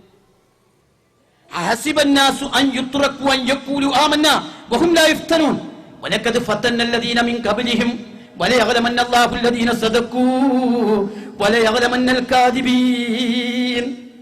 അഹസിബന്നാസു അൻ യുത്റകു അൻ യഖൂലു ആമന്ന, ഞങ്ങളൊക്കെ മുഅ്മിനീങ്ങളാണെന്ന ഒറ്റ പറച്ചിലിൽ നിങ്ങൾ അങ്ങോട്ട് വെറുതെ വിട്ട് കളയുമെന്നാണോ നിങ്ങൾ വിചാരിക്കുന്നത്? വഹും ലാ യുഫ്തനൂൻ, പരീക്ഷിക്കപ്പെടാതെ. വലഖദ് ഫതന്നല്ലദീന മിൻ ഖബ്ലിഹിം വലയഅലമന്നല്ലാഹു അല്ലദീന സദഖൂ വലയഅലമന്നൽ കാദിബീൻ. നിങ്ങൾക്ക് മുമ്പുള്ളവരെ അല്ലാഹു പരീക്ഷിച്ചിട്ടുണ്ട്. നിങ്ങളെ കൂട്ടത്തിലെ കള്ളന്മാരാരാണ് സത്യവാന്മാരാരാണെന്ന് വേർതിരിച്ചറിയാതെ വിടില്ല അല്ലാഹ്. നിങ്ങളെ പരീക്ഷിക്കാതെ സ്വർഗത്തിൽ കടത്തിവിടില്ല എന്ന് ഖുർആൻ പറയുന്നു. അം ഹസിബതും അൻ തദ്ഖുലുൽ ജന്ന ഫലമ്മാ യഅലമില്ലാഹു അല്ലദീന ജാഹദു മിൻകും വലയഅലമസ് സാബിരീൻ. നിങ്ങളെ കൂട്ടത്തിൽ ജിഹാദ് ചെയ്യുന്നവരാരാണ്, ക്ഷമ പാലിക്കുന്നവരാരെന്ന് അറിയാതെ സ്വർഗം കിട്ടുമെന്ന് നിങ്ങൾ വ്യാമോഹിക്കണ്ട. അപ്പൊ ദുനിയാവ് അള്ളാന്റെ മാർഗത്തിൽ അങ്ങ് സമർപ്പിക്കണം. ദുനിയാവ് സമർപ്പിച്ചവർക്ക് പകരം സ്വർഗം ഇങ്ങോട്ട് തരും. ദുനിയാവിനേക്കാൾ പരലോകത്തിന് പ്രാമുഖ്യം കൊടുക്കുന്നവരാണ് സത്യവിശ്വാസി. അല്ലാതെ സഹാബാക്കൾ പൊട്ടന്മാരായതാന്ന് നിങ്ങൾ വിചാരിച്ച് നമ്മളെപ്പോലത്തെ മിടുക്കറിയാഞ്ഞിട്ടാണോ? അവര് ദുനിയാവിന്റെ ആസ്വാദനങ്ങൾ അള്ളാഹുവിന്റെ മാർഗത്തിൽ സമർപ്പിച്ചത് സ്വർഗം പ്രതീക്ഷിച്ചിട്ടാ. സ്വർഗം പ്രതീക്ഷിച്ചിട്ടാ. ആ സ്വർഗത്തിന്റെ പരിമളം കിട്ടണമെങ്കിൽ ദുനിയാവ് മള്ളിപ്പിടിച്ച് നിൽക്കാൻ പറ്റൂല. കാരണം ബുദ്ധിയുള്ള മനുഷ്യൻ ദുനിയാവിനേക്കാൾ പരലോകത്തിന് പ്രാമുഖ്യം കൊടുക്കുന്നവനാ. അൽ കയ്യിസ്. ഞാൻ പറഞ്ഞു, നിങ്ങൾ ഖാലിദ് മുസാനബിനെ കൊണ്ട് റസാഖിനെ കൊണ്ടൊക്കെ എഴുതി മേടിച്ച് കാണാതെ പഠിക്കേണ്ട ഇസ്ലാമിന്റെ ആപ്തവാക്യാണ്. അൽ കയ്യിസ് മൻ ദാന നഫ്സഹു വഅമില ലിമാ ബഅദൽ മൗത്ത്. ബുദ്ധിയുള്ളവൻ തന്റെ ഇച്ഛകളെ നിയന്ത്രിച്ച് മരണാനന്തരമുള്ള ജീവിതത്തിന് വേണ്ടി പണിയെടുക്കുന്നവനാ. അവനാ ബുദ്ധിയുള്ള ആൾ. അല്ലാതെ ദുനിയാവ് ഇങ്ങനെ വെട്ടിപ്പിടിച്ചിട്ട് ഇത്തിരി പോകുന്ന ദുനിയാവിമ കള്ളിപ്പിടിച്ച് നിന്നിട്ട് സ്വർഗം വിനിഷ്ടമാക്കുന്നവനല്ല ബുദ്ധിമാൻ. ബുദ്ധിമാൻ ദുനിയാവിന് അള്ളാഹുവിന്റെ മാർഗത്തിൽ സമർപ്പിച്ച് പരലോകത്തെ വെട്ടിപ്പിടിക്കുന്നവനാണ് ബുദ്ധിയുള്ള മനുഷ്യൻ എന്ന് നബി സല്ലല്ലാഹു അലൈഹി വസല്ലം അതിന് പേര് പഠിപ്പിക്കുന്നു. അതുകൊണ്ടാണ് അവര് ദുനിയാവിനും അങ്ങനെ വല്ലാതെ ഇതായി കിടക്കാൻ. നിങ്ങൾ റസൂലിനെ നോക്കിയേ, എത്ര ലളിതമായ ജീവിത റസൂൽ നയിച്ചത്. 2 ദിവസം വയറ് നിറയെ ഭക്ഷണം കഴിച്ചിട്ടില്ല എന്റെ റസൂൽ എന്നാ പറഞ്ഞത് ആയിഷ റളിയല്ലാഹു അൻഹ. ആ റസൂലുള്ളാഹിന്റെ അടുക്കെ പ്രവാചകന്റെ ഷർട്ട് അഴിച്ചപ്പോ പുറത്ത് ഈന്തപ്പന വള്ളിയുടെ പാട് കണ്ട ഉമ്മുൽ ഖത്താബ് പോലും ചോദിച്ചു പോയി, എന്താ റസൂലത്? കിസ്റമാരും കൈസർമാരും അവരുടെ കോട്ടകുത്തങ്ങളിൽ മതിച്ച് സുഖിച്ച് ആനന്ദിച്ച് കഴിയുമ്പോ അള്ളാന്റെ റസൂൽ എന്തിനാ അങ്ങനെ വിഷമിച്ച് കഴിയുന്നത്? വേണ്ട ഉമറേ, വേണ്ട. അത് ദുനിയാവിന്റെ ജീവിതമാണ് അവർ നയിക്കുന്നത്. പരലോകത്തെ ലക്ഷ്യം വെക്കുന്ന ഒരാൾക്ക് വേണ്ടതല്ല. ഒരു കോസടി കൊടുത്തയച്ചപ്പോ തിരിച്ചു കൊടുത്തയച്ചു റസൂല്. കാരണം ഇവരൊക്കെ ലക്ഷ്യം വെച്ചത് ദുനിയാവിനെയല്ല, പരലോകത്തെയാണ്. കാരണം ദുനിയാവ് ഇത്തിരി പോന്നതാ, പരലോകമാണ് വലുത്. ബുദ്ധിയുള്ള ആളാ പരലോകമാണ് പിടിക്കേണ്ടത്. ആ ദുനിയാവിന്റെ ഇത്തിരി സുഖം കഴിഞ്ഞപ്പോ ദുനിയാവിൽ കുറെ കിട്ടി. എന്താ ഉള്ളത്? നമ്മൾക്ക് കുറെ ആയുസ് നീട്ടി കിട്ടി. എന്താ ഉള്ളത്? പണ്ട് 950 വർഷക്കാലം ജീവിച്ച നൂഹ് നബി അലൈഹി ഇസ്ലാമിന്റെ റൂഹിനെ പിടിക്കാൻ വേണ്ടി അസ്രായേൽ വന്നൊരു കഥ പറയലുണ്ട്. കഥയുടെ അടിസ്ഥാനം എന്താണെന്നൊന്നും എനിക്കറിയില്ല. അപ്പൊ അസ്രായേൽ നൂഹ് നബിനോട് ചോദിച്ചത്ര എങ്ങനെ ഉണ്ടായിരുന്നു? നൂഹ് നബി പറഞ്ഞത്ര എന്ത് മിംബാബില ബാബു, ഈ വാതിലിൽ നിന്ന് മറ്റേ വാതിലിലേക്ക് കടക്കണ പോലെ കഴിഞ്ഞു പോയ നാളുകളൊക്കെ ചുരുങ്ങിയതാ. ഈ ദുനിയാവ് മുഴുവൻ വിട്ടേച്ചു പോകേണ്ടതല്ലേ? അതുകൊണ്ട് ദുനിയാവിനെ ലക്ഷ്യം വെക്കാതെ പരലോകത്തെ ലക്ഷ്യം വെച്ചുകൊണ്ടുള്ള ഒരു ജീവിതമാണ് നമ്മൾ നയിക്കേണ്ടത്. ദുനിയാവിന്റെ ആസ്വാദനങ്ങളുടെ പിന്നാലെ പോകേണ്ടവരല്ല നമ്മള്, ദുനിയാവിന്റെ അനുഭൂതികളുടെ പിന്നാലെ പോകേണ്ടവരല്ല നമ്മള്. അതാണ് മഹാനായ ഇമാം ഗസാലി ഒരു ഉദാഹരണത്തിലൂടെ പറഞ്ഞു. ഒരു കപ്പലിലെ യാത്രക്കാരെ പോലെയാണ് നമ്മൾ. കപ്പിത്താൻ യാത്രക്കാരോട് പറഞ്ഞു, കപ്പൽ കരക്കടുപ്പിക്കാൻ പോവുക. കുറച്ചു നേരം കപ്പൽ കരയിലുണ്ടാവും, കുറച്ചു നേരം കപ്പൽ കരയിലുണ്ടാവും. നിങ്ങൾ യാത്രക്കാരെന്ത് ചെയ്യണം? കിട്ടാവുന്നിടത്തോളം സാധനങ്ങളും സാമഗ്രികളൊക്കെ ശേഖരിക്കണം. കപ്പൽ പുറപ്പെട്ടു കഴിഞ്ഞാൽ പിന്നെ കരയിലേക്ക് വരില്ല കേട്ടോ. കപ്പിത്താൻ കപ്പൽ കരക്കടിപ്പിച്ചു, യാത്രക്കാരെ കരയിലേക്ക് വിട്ടു. യാത്രക്കാർ പെട്ടെന്ന് രണ്ട് വിഭാഗമായി. ഒരു വിഭാഗം കരയിൽ കണ്ട കളിതമാശകൾ, രസങ്ങൾ ഇങ്ങനെ കണ്ടു നടന്നു, കിട്ടിയതൊക്കെ അവിടുന്ന് തിന്നു, കപ്പിത്താന്റെ വാക്കും മറന്നു നടന്നു. വേറൊരു വിഭാഗം കരയിലെ കളിതമാശകളിലേക്കും രസങ്ങളിലേക്കും വിനോദങ്ങളിലേക്കും കണ്ണു നട്ടില്ല. കിട്ടാവുന്നിടത്തോളം സാധന സാമഗ്രികളും ഭക്ഷണ സാധനങ്ങളും ശേഖരിച്ചുകൊണ്ടേയിരുന്നു. പെട്ടെന്ന് ബെല്ലടിച്ചപ്പോൾ രണ്ടു കൂട്ടരും കപ്പലിൽ. ഒരു കൂട്ടരുടെ കയ്യിൽ ഒന്നുമില്ല, വേറൊരു കൂട്ടരുടെ കയ്യിൽ ആവശ്യത്തിന് സാധന സാമഗ്രികൾ. ഇതുപോലെയാണ് ഇവിടെ ദുനിയാവ്. അല്ലാഹു തആല നമ്മളെ ഇങ്ങോട്ട് വിട്ടത് അദ്ദുന്യ മസ്റഖത്തുൽ ആഖിറ, പരലോകത്തേക്ക് വേണ്ട കൃഷി ചെയ്യാൻ വേണ്ടിയിട്ടാ. ദുനിയാവ് ആസ്വദിക്കാനല്ല, കൃഷി ചെയ്യാൻ വേണ്ടി വിട്ടതാ. ഇവിടെ കൃഷി ചെയ്ത് വിഭവങ്ങൾ ശേഖരിച്ച് കൊണ്ടുപോകണം നമുക്ക്. അല്ലാതെ ഇവിടേക്ക് മാത്രം ഇട്ടിട്ട് പോണ്ടി ഒരു പരലോകത്തേക്ക് വേണ്ടി അയക്കാൻ കഴിയണം. ഈ ഒരു ജീവിത വീക്ഷണത്തിലേക്ക് നമ്മൾ മടങ്ങണം എന്നാണ് ഞാൻ പറയുന്നത്. അപ്പോഴല്ലാതെ സ്വർഗമൊന്നും കിട്ടൂല. പഠിച്ചോനെ നരകം അള്ളാഹ് എന്നൊക്കെ പറഞ്ഞ് കുറച്ച് സുബാർദ ഇല്ലോണ്ട് ഒന്നും നടക്കൂല. ജീവിതത്തെ അള്ളാഹുവിന്റെ മാർഗത്തിൽ സമർപ്പിക്കാൻ കഴിയണം. അതുകൊണ്ടാണല്ലോ അവരൊക്കെ അങ്ങനെ ചെയ്തത്. ആ സമർപ്പണത്തിൽ ഇത്തിരി ലംഘനം വരുമ്പോൾ പോലും അല്ലാഹു തആല ഇടപെട്ടതല്ലേ ഖുർആനിൽ ഉടനീളമുള്ളത്. തബൂക്ക് യുദ്ധവേളയിലേക്ക് അല്പം മടി അല്ല, അങ്ങനൊന്നും പറയാൻ പേടിണ്ട്. എന്തോ ഒന്ന് സംഭവിച്ചവരോട് ഖുർആൻ എന്തൊക്കെ പറഞ്ഞത്? നിങ്ങളെന്താ ഭൂമിയിലേക്ക് ആണ്ടുകൊണ്ടുപോയോ? അർളീതും ബിൽ ഹയാത്തി ദുനിയ, ദുനിയാവ് ഇഷ്ടപ്പെട്ടു പോയോ? നിങ്ങൾക്കറിയുമോ മഹാനായ റസൂലുള്ളാഹി സ്വല്ലല്ലാഹു അലൈഹി വസല്ലം തിരുമേനിയുടെ വീട്ടിൽ കഷ്ടപ്പാട് ദുരിതമാണ്. ഒരർത്ഥത്തിൽ നമ്മളെ കാഴ്ചപ്പാടിൽ 2 ദിവസം വയറ് നിറച്ചില്ല എന്ന് പറഞ്ഞാൽ ആ വിഷമങ്ങളൊക്കെ റസൂലിന്റെ വീട്ടിലുണ്ട്. ജീവിതം അങ്ങനെ വല്ലാതെ കുടിസായി. നബിപത്നിമാരുടെ അവസ്ഥയും അതുപോലല്ലേ. നബിപത്നിമാരൊക്കെ കൂടി ചേർന്നിട്ട് റസൂലുള്ളാഹി സ്വല്ലല്ലാഹു അലൈഹി വസല്ലം തിരുമേനിയുടെ അടുക്ക വന്നിട്ട് പറഞ്ഞു, അള്ളാന്റെ റസൂലേ, അല്പം ഒന്ന് ജീവിത വിഭവം വർദ്ധിപ്പിച്ചു തരണം. പടച്ചോനോർത്ത് എന്റെ സ്ത്രീകൾ TV, ഫ്രിഡ്ജും വാഷിംഗ് മെഷീനുമാണ് ഈ ചോദിച്ചതെന്ന് വിചാരിക്കരുത്. വല്ലാത്ത കഷ്ടപ്പാടിൽ ഒരു ചെറിയ ജീവിത വിഭവം ഒന്ന് വർദ്ധിപ്പിച്ചു തരണമെന്ന് പറഞ്ഞു. റസൂല് മിണ്ടിയില്ല. കുറെ കഴിഞ്ഞിട്ട് ഒരു മറുപടിയില്ല, കുറെ ദിവസം കഴിഞ്ഞിട്ടും. പിന്നെ റസൂൽ അബൂബക്കർ സിദ്ദീഖ് റളിയല്ലാഹുവിന്റെയും മറ്റൊക്കെ കൂടെ നിൽക്കുമ്പോ നബി പത്നിമാർ ആയിഷ റളിയല്ലാഹു അൻഹയൊക്കെ കൂടി ഇതൊന്ന് പറഞ്ഞു. റസൂലേ, എന്നാൽ പറഞ്ഞില്ലേ കുറച്ചും കൂടി ഒന്ന് ജീവിത വിഭവം വർദ്ധിപ്പിക്കണം. അപ്പൊ റസൂൽ ഒന്ന് വായ തുറന്നു. എന്താ പറഞ്ഞത്? അബൂബക്കറെ നോക്കിയ ഇവര് പറഞ്ഞത്. ഉടനെ അബൂബക്കർ സിദ്ദീഖിന്റെ മകളൊക്കെ അല്ലേ, അബൂബക്കർ സിദ്ദീഖിന്റെ മകൾ അബൂബക്കർ സിദ്ദീഖ് പറഞ്ഞു, നിങ്ങൾ റസൂലുള്ളാഹിനെ വിഷമിപ്പിക്കില്ല, അങ്ങനെ പറയല്ലേ എന്ന് പറഞ്ഞു. പിന്നെ മറുപടി പറഞ്ഞു. ആര്? അല്ലാഹു തആല. സൂറത്ത് അഹ്സാബിൽ കാണാൻ കഴിയും, യാ നിസാ നബി ഇൻ കുൻതുന്ന തുരിദിനൽ ഹയാത്തദ് ദുനിയ വസീനതഹാ ഫതഗാലീന ഉമത്തിഉകുന്ന ഉസരിഹുകുന്ന സറാഹൻ ജമീലാ. ഏ പ്രവാചക പത്നിമാരെ, ഐഹിക ജീവിതവും അതിന്റെ അലങ്കാരങ്ങളുമാണ് നിങ്ങൾ ഉദ്ദേശിക്കുന്നതെങ്കിൽ നിങ്ങൾ വരിൻ, നിങ്ങളുമായുള്ള ബന്ധം വിച്ഛേദിപ്പിക്കാം, നിങ്ങളെ സുഖിപ്പിക്കാൻ വേണ്ടി വിടാം. ഇൻ കുൻതുന്ന തുരിദിനല്ലാഹ വറസൂലഹു, അല്ലാഹുവിനെയും അവന്റെ റസൂലിനെയുമാണ് നിങ്ങൾ ഉദ്ദേശിക്കുന്നതെങ്കിൽ നിങ്ങൾക്ക് മഹത്തായ പ്രതിഫലം നൽകാം. എന്താ മറുപടി? അതുകൊണ്ട് നമുക്ക് ഇത്തിരി ദുനിയാവ് കൂടിപ്പോയിരിക്കുന്നു. നമ്മൾ സഹാബാക്കളും തമ്മിൽ എന്താ അത്ര വലിയ വ്യത്യാസം? ആലോചിച്ച് നോക്കിയേ. ഞാൻ ഇടയ്ക്ക് ആലോചിക്കലുണ്ട്. ഞാൻ ആലോചിച്ച് നോക്കിയപ്പോ, ഞാൻ നാളിങ്ങനെ ആലോചിച്ചപ്പോ റസൂലിനെക്കാളൊക്കെ ഏറെ നോമ്പ് വെച്ചിട്ടുണ്ട് ഞാൻ. റസൂൽ ഇപ്പൊ എത്ര കൊല്ലം റമദാൻ മാസത്തിൽ നോമ്പ് വെച്ചിട്ടുണ്ടാകുക? റമദാൻ മാസത്തിലെ നോമ്പ് ഏറ്റവും കൂടിയ 23 കൊല്ലേ റമദാൻ മാസത്തിലെ നോമ്പ് വെച്ചിട്ടുണ്ട്. അതൊന്നും ഇല്ലല്ലോ. എന്നാ നോമ്പ് നിർബന്ധമായത് നമുക്ക് എല്ലാവർക്കും അറിയാം. ഞാൻ എത്ര കൊല്ലായി നോമ്പ് വെക്കണം? ആഹാ, കൊള്ളാലോ. നബി കൂടിയ 23 കൊല്ലല്ലേ നിസ്കരിച്ചിട്ടുണ്ടാവുള്ളൂ. ഞാൻ 40-45 കൊല്ലം 47 കൊല്ലായി നിസ്കരിക്കണം. അത്ര ഇല്ലെങ്കിലും കുറച്ച് വലുതായോളം പോലും തുടങ്ങിയില്ലേ? പറഞ്ഞു നോക്കുമ്പോൾ റസൂലിനെക്കാളൊക്കെ വളരെ ഉഷാറിലാണ് ഇപ്പൊ ഞാൻ. ഒരു ഹജ്ജേ ചെയ്തിട്ടുള്ളൂ, റസൂൽ ഒന്നേ ചെയ്തിട്ടുള്ളൂ. ഇനി ചില നമ്മളെ ഹജ്ജക്കന്മാരൊക്കെ ഉണ്ട്, റബ്ബേ ചെയ്ത ഹജ്ജ് അള്ളാഹ്ക്കും അവർക്കും തന്നെ അറിയുള്ളൂ. സക്കാത്തിന്റെ കാര്യത്തിൽ ഇത്തിരി കുറവുണ്ടാവുള്ളൂ. അത് ഭയങ്കര പിടുത്ത. അപ്പൊ ഞാൻ ഇങ്ങനെ ആലോചിച്ചു, കൊള്ളാലോ, നമ്മൾ സഹാബാക്കളെക്കാളൊക്കെ അബൂബക്കർ സിദ്ദീഖും ഇതിനേക്കാളൊക്കെ കുറവല്ലേ? പക്ഷെ നിങ്ങൾക്ക് ചിരി വരുന്നുണ്ടല്ലേ? നമ്മളെ അബൂബക്കർ സിദ്ദീഖിനെക്കാളും മേലെ എന്ന് പറയുമ്പോൾ ചിരി വരണം. എന്താ അവരും തമ്മിലുള്ള വ്യത്യാസം ഇത് തന്നെ. അവര് ജീവിതത്തെ പരിപൂർണമായും അല്ലാഹുവിന്റെ മാർഗത്തിൽ സമർപ്പിച്ചവര്. ഒരുപക്ഷെ നമസ്കാരം അവരെക്കാൾ കൂടുതൽ നമ്മളായിരിക്കും, നോമ്പ് അവരെക്കാൾ കൂടുതൽ നമ്മൾ തന്നെ. പക്ഷേ അവിടെ സ്ഥാനം ഏറ്റവും കൂടുതൽ നോമ്പോറ്റോന്നല്ല, അല്ലാഹുവിന്റെ മാർഗത്തിൽ ജീവിതം സമർപ്പിക്കാൻ സന്നദ്ധമായ മനസ്സാണോ അല്ലാഹ് അതാണ് പരിഗണിക്കുക. അല്ലാഹു തആല അതാ പരിഗണിക്കുക. അതുകൊണ്ട് ജീവിതത്തിന്റെ വല്ലാതെ ദുനിയാവിനെ ഇങ്ങനെ കെട്ടിപ്പിടിച്ചാലേ പരലോകം വല്ലാതെ ദുനിയാവ് വെട്ടിപ്പിടിക്കണമെന്ന വിചാരം പരലോകത്തെ മറപ്പിച്ചു കളയും.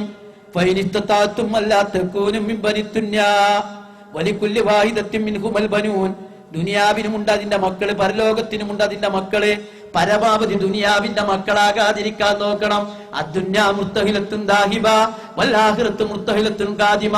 ദുനിയാവ് പുറപ്പെട്ട വണ്ടിയാണ്, പരലോകമാണ് നമുക്ക് കയറാനുള്ള വണ്ടി. അതുകൊണ്ട് പണിയെടുക്കുക. നമ്മൾ പണിയെടുക്ക ലോകത്താണ്. ഇവിടെ ഹിസാബ്, ഇവിടെ വിചാരണ ഇല്ല. അന്തും മതം ഫീദാരില്ലാഹിറ, നാളെ നമ്മൾ പരലോകത്താണ്. വലാ അമല ഫീഹി, അവിടെ നമുക്ക് പണിയെടുക്കാൻ പറ്റൂല. ഈ ഒരു ജീവിത വീക്ഷണത്തിലേക്ക് നമ്മൾ വരണം.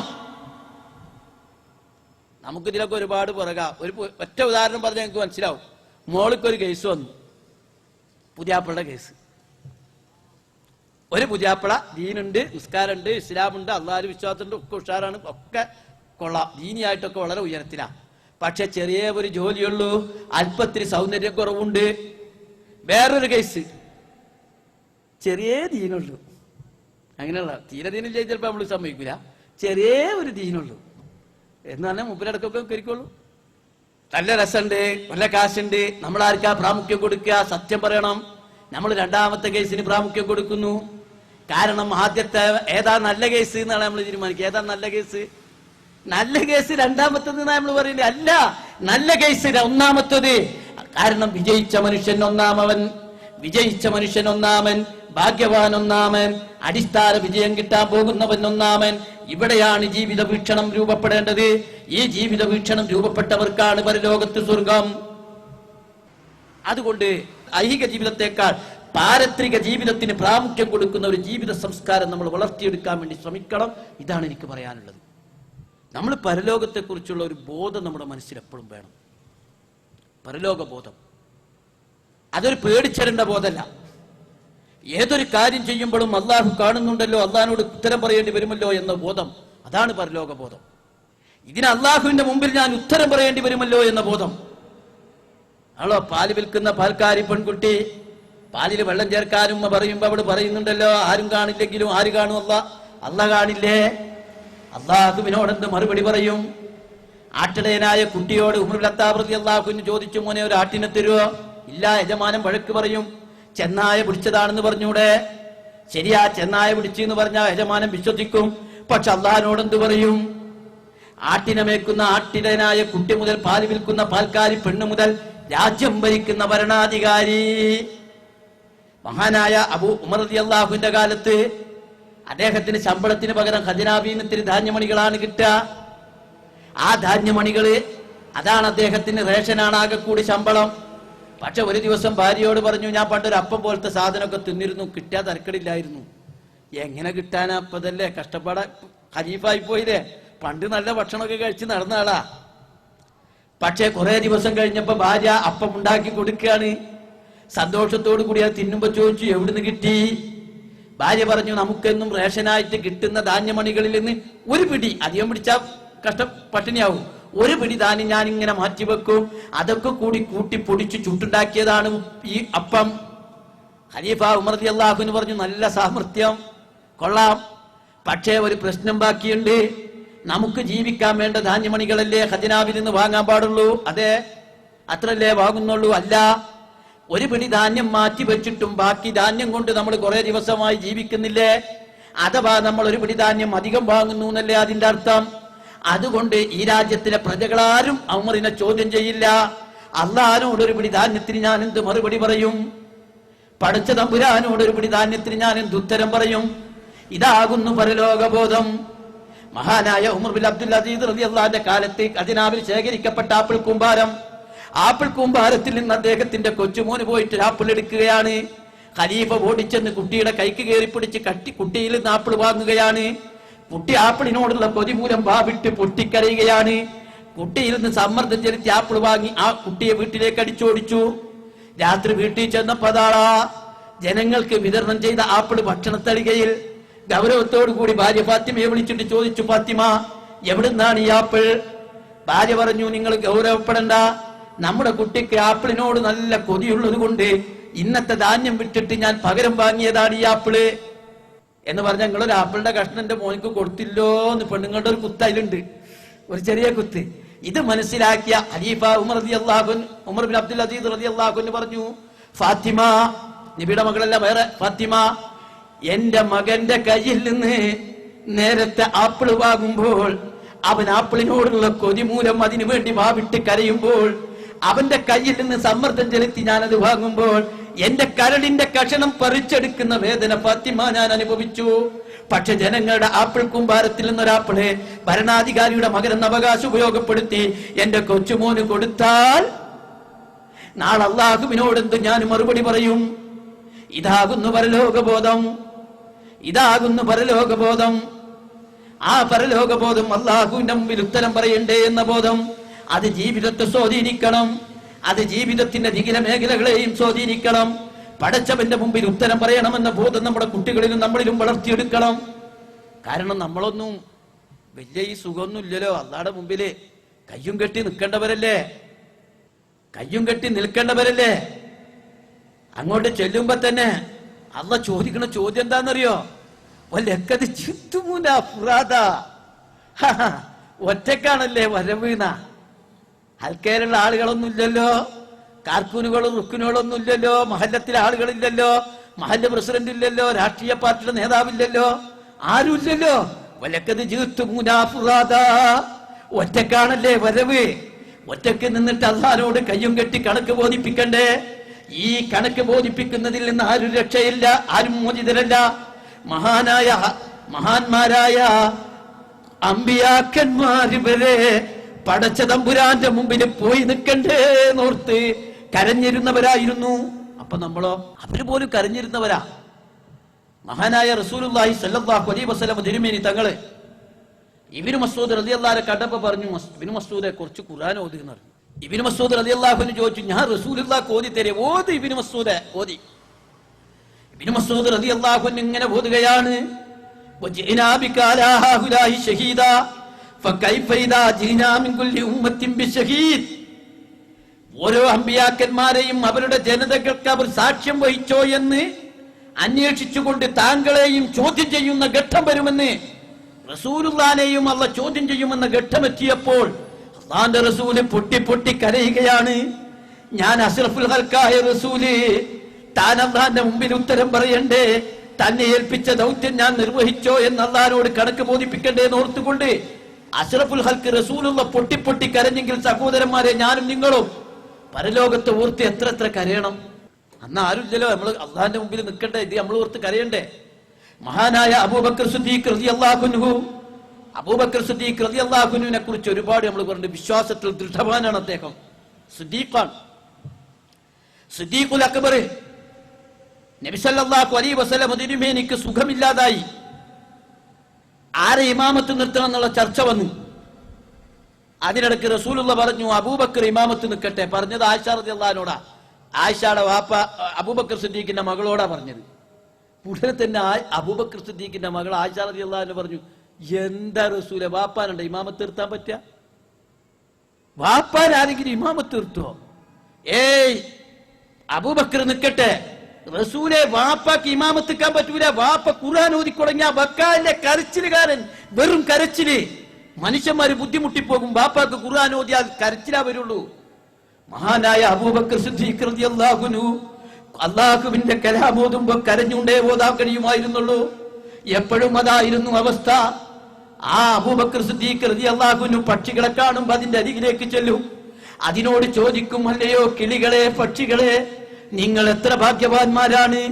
നിങ്ങൾക്കൊന്നും അല്ലാഹുവിനോട് ഹിസാബില്ലല്ലോ, പടച്ചോനോടൊന്നും കണക്ക് പറയണ്ടല്ലോ. ഈ പാപം അബൂബക്കറിന് അല്ലാഹുവിനോട് കണക്ക് ബോധിപ്പിക്കണ്ടേ?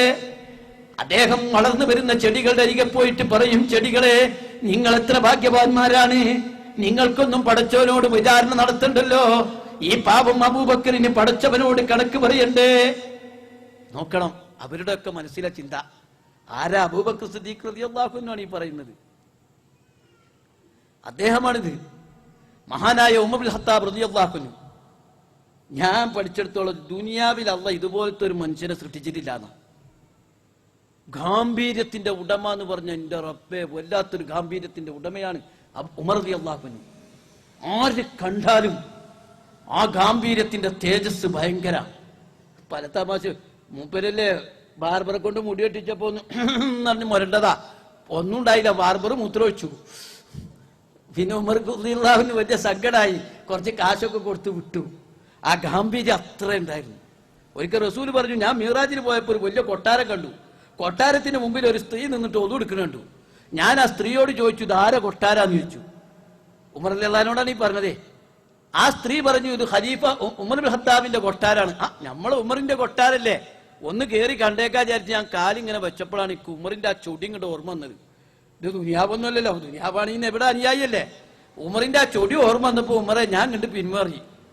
അപ്പൊ ഉമർ റളിയല്ലാഹു അൻഹു, ഞാൻ റസൂലിനോടൊക്കെ ചൊടി കാണിക്കുവോ? അത്രയും ചൊടിയുടെ ഉടമയാണ്. ആ ഉമർ റളിയല്ലാഹു അൻഹുവിനെ കുറിച്ച് ചരിത്രകാരന്മാർ പറയുകയാണ്, എപ്പോൾ ഉമറിനെ കണ്ടാലും കരഞ്ഞു കലങ്ങിയ കണ്ണും കണ്ണിനീരൊലിപ്പിക്കപ്പെട്ട കവിൾത്തടവുമാണ്. പരലോകത്തെ ഓർത്ത് കരയാറാണ് അദ്ദേഹം. ആ ഖലീഫ ഉമർ റളിയല്ലാഹു അൻഹു ജനങ്ങളുടെ ക്ഷേമം അന്വേഷിച്ച് വീടുകൾ ഊരി ചുറ്റുന്ന ഒരുപാട് കഥകൾ നിങ്ങൾ പഠിച്ചിട്ടില്ലേ? ഒരിക്കലും വീട്ടിന്റെ അരികിലൂടെ അദ്ദേഹം പോവുകയാണ്. വീട്ടിന്റെ അകത്തുന്നതാ ഖുർആൻ പാരായണം. തീർച്ചയായും അല്ലാഹുവിന്റെ ശിക്ഷ സംഭവിക്കും, അതിനെ തടുക്കാൻ ഒരാൾക്കും പറ്റൂല. ഉമർ റളിയല്ലാഹു അൻഹു ഒരുപാട് കേട്ട ആയത്താണ്. പക്ഷേ ഒരു ഘട്ടത്തിൽ ഒരു വീട്ടിന്റെ അകത്തുനിന്ന് ആ ഖുർആൻ പാരായണം കേട്ട മാത്രയിൽ മഹാനായ ഉമർ റളിയല്ലാഹു അൻഹു ബോധരഹിതനായി താഴെ വീണു. അങ്ങനെ തെളിഞ്ഞ ബോധം തെളിഞ്ഞ് ഏങ്ങി വലിഞ്ഞ് വീട്ടിൽ ചെന്നു. 21 ദിവസം പനിയും അസുഖവും പിടിച്ചു കിടന്നു. ചരിത്രത്തിൽ ചിലത് വായിക്കുന്നുണ്ട്, അദ്ദേഹം മരണവക്രത്തിന്റെ അടുത്ത് വരെ എത്തിയെന്നാ, രക്ഷപ്പെട്ടതാ. അദ്ദേഹം ഇതുപോലെ നമസ്കാരത്തിൽ മക്കാനം വയ്യിക്കൻ സമയോ എന്ന് പറഞ്ഞ ആ ഭാഗം എത്തിയപ്പോൾ പൊട്ടിക്കരഞ്ഞ് നിസ്കാരം തുടരാനാവാത്ത അവസ്ഥ വന്നു. ആരാണിത്? മഹാനായ ഉമർ റളിയല്ലാഹു അൻഹുവിന്റെ കഥയാണ്. മഹാനായ ഉസ്മാൻ റളിയല്ലാഹു അൻഹുവിന്റെ കഥ പറയാതിരിക്കാന്നുണ്ട്. ഒരു സദസ്സിലിരിക്കും മുമ്പ് ഒരു പെട്ടെന്ന് കരയും. എല്ലാവരും ഓടിച്ചെന്നിട്ട് എന്തേന്ന് ചോദിച്ചാൽ, ഒന്നുമില്ല, ഞാനൊന്ന് പരലോകത്തെ കുറിച്ച് ഓർത്തുപോയതാണ്. മഹാന്മാരായ സഹാബാക്കൾ ഖലീഫമാർ ഇങ്ങനെയാണെങ്കിൽ സഹോദരന്മാരെ, ഞാനും നിങ്ങളും എത്ര അല്ലാഹുവിനെ പേടിക്കണം. നമ്മളൊക്കെ പടച്ചവന്റെ മുമ്പിൽ ആ സ്വർഗത്തിന് വേണ്ടി എത്ര അധ്വാനിക്കണം. ആ ജീവിതത്തിന് വേണ്ടി ഇസ്ലാമിന്റെ മാർഗത്തിൽ എത്ര പണിയെടുക്കണം. ആ ബേജാറ് നമ്മുടെ മനസ്സിന് വേണ്ടേ. അതാണ് അല്ലാഹു തആല പറഞ്ഞത്, യഹ്ദറുൽ ആഖിറ വയർജൂ റഹ്മത്ത് റബ്ബി. പരലോകത്തെ കുറിച്ച് ഒരു ജാഗ്രതാബോധം, അല്ലാഹുവിന്റെ കാരുണ്യത്തെ കുറിച്ച പ്രതീക്ഷ. പരലോകത്തെ കുറിച്ച ജാഗ്രതാബോധവും അല്ലാഹുവിന്റെ കാരുണ്യത്തെ കുറിച്ച പ്രതീക്ഷയും നമ്മുടെ മനസ്സിൽ നിറഞ്ഞു വിളങ്ങി നിൽക്കണം. അല്ലാഹുവിന്റെ കാരുണ്യം കിട്ടും എന്നുള്ള പ്രതീക്ഷ, എന്നാലോ ജാഗ്രതാബോധവും വേണം. ഞാൻ അവസാനിപ്പിക്കുകയാണ്. മഹാനായ ഹുബൈബ് റളിയല്ലാഹുവിന്റെ കഥ ഞാൻ ഓർത്തുപോവുകയാണ്. മഹാനായ ഹുബൈബ് റളിയല്ലാഹുവിന്റെ ശത്രുക്കൾ ഒരു യുദ്ധത്തിൽ ബന്ധനസ്ഥരാക്കി. അദ്ദേഹത്തെ വധിക്കാൻ വേണ്ടി അവർ തീരുമാനിച്ചു. ഹുബൈബ് റളിയല്ലാഹുവിന്റെ അടുക്കൽ അവർ വന്നിട്ട് പറഞ്ഞു, ഹുബൈബേ, നിന്നെ ഞങ്ങൾ വധിക്കാൻ പോവുകയാണ്. പക്ഷെ നീ ഇസ്ലാമിനെ കൈയൊഴിക്കാൻ നിന്നെ വെറുതെ വിടാം. മുഹമ്മദ് നബിയെ നീ ബത്സിച്ചാൽ, ചീത്ത വിളിച്ചാൽ നിന്നെ വെറുതെ വിടാം. മഹാനായ ഹുബൈബ് റളിയല്ലാഹു അൻഹു പറഞ്ഞു, എന്റെ വെളിച്ചമായ ഇസ്ലാമിനെ ഞാൻ കൈയൊഴിക്കുകയോ, എന്റെ നായകനായ റസൂലുള്ളാഹ്, എന്റെ റസൂലിന്റെ കാലിൽ ഒരു മുള്ളു തെറുക്കുമോ എന്നതാണ് എന്റെ വേദന. ആ റസൂലുള്ളാഹിയെ ഞാൻ ബത്സിക്കുകയോ ഇല്ല. അല്ലാഹുവിന്റെ റസൂലിനെ ഞാൻ ഒരിക്കലും ചീത്ത വിളിക്കില്ല, എന്റെ ഇസ്ലാമിനെ കൈയൊഴിക്കില്ല. നിങ്ങൾ എന്നെ വേണമെങ്കിൽ എങ്ങനെ കുലം കുത്തിക്കൊന്നോളൂ. അതുകൊണ്ട് ശത്രുക്കൾ അദ്ദേഹത്തെ കൊല്ലാൻ തീരുമാനിച്ചു. അവസാനം അവർ വന്നിട്ട് പറഞ്ഞു, ഹുബൈബെ, നിന്നെ വധിക്കാൻ പോവുകയാണ്, നിനക്ക് അവസാനം വല്ലതും ചെയ്യണം. ഹുബൈബ് റളിയല്ലാഹു അൻഹു പറഞ്ഞു, എനിക്ക് 2 റക്അത്ത് നിസ്കരിക്കണം. അദ്ദേഹം വേഗത്തിലാണ് നിസ്കരിക്കണേ. എന്തിനാണ് ഇങ്ങനെ ധൃതിയിൽ നിസ്കരിച്ചത്? ദുനിയാവിനോടുള്ള ആർത്തി മൂലം നീട്ടി നിസ്കരിക്കുകയാണെന്ന് ശത്രുക്കളെ തെറ്റിദ്ധരിക്കാതിരിക്കാൻ വേണ്ടിയിട്ടാ ഞാൻ ചുരുക്കി വേഗത്തിൽ നിസ്കരിച്ചത്. നമസ്കാരം കഴിഞ്ഞിട്ട് ഹുബൈബ് റളിയല്ലാഹു അൻഹു ഇങ്ങനെ വരികയാണ്. അദ്ദേഹത്തെ കുന്തങ്ങൾ കൊണ്ട് കുത്തി തൂക്കുമരത്തിലേറ്റാൻ പോവുകയാണ്. അതിനു മുമ്പ് ശത്രുക്കൾ അഭിമുഖീകരിച്ചുകൊണ്ട് 4 വരി കവിതാ ശകലം അദ്ദേഹം ചൊല്ലുകയുണ്ടായി. ലഖദ് ഹയ്യറൂനിൽ കുഫ്റ വൽ മൗത ദൂനഹു വഖദ് ദർഫത് ഗൈനായ മിൻ ഗൈരി മുജ്സഗി വമാ ബിഹി ദാറുൽ മൗത് ഇന്നി ലമയ്യിത്തുൻ വലാകിൻ ഹിദാരി ഹർനാരിം മുലഫഗി വലസ്തു ബാരീന മുഖ്താലു മുസ്ലിമാ അലാ അയ്യി ജംബിൻ കാന ലില്ലാഹി മുസ്റഗി ലഖദ് ഖയ്യറൂനിൽ കുഫ്റ വൽ മൗത ദൂനഹു. ഒന്നുകിൽ കാഫിറാകാൻ അല്ലെങ്കിൽ മരിക്കാൻ എനിക്ക് ഒരു അവസരം തന്നു, പക്ഷെ ഞാൻ ഇതാ മരണത്തെ തെരഞ്ഞെടുത്തിരിക്കുന്നു.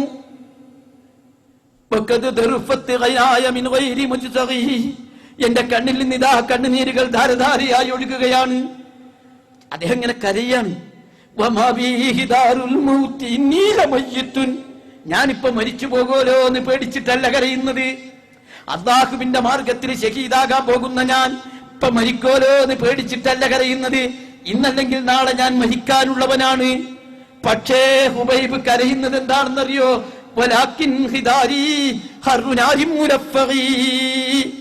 കത്തിച്ചൊലിക്കുന്ന നരകാജ്ഞയെ ഓർത്തിട്ടാണ് ഹുബൈബ് കരഞ്ഞുകൊണ്ടിരിക്കുന്നത്.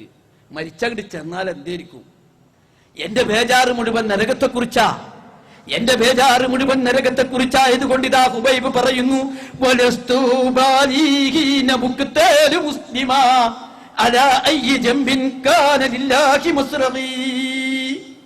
ഈ ശത്രുക്കൾ എങ്ങനെ കുലം കുത്തിക്കൊന്നാലും ഒരു മുസ്ലിമായിട്ടാണ് ഞാൻ മരിക്കുന്നതെന്ന നിലയ്ക്ക് ഈ വധത്തിന് ഞാൻ ഒരു പുല്ല് വില പോലും കൽപ്പിക്കൂല.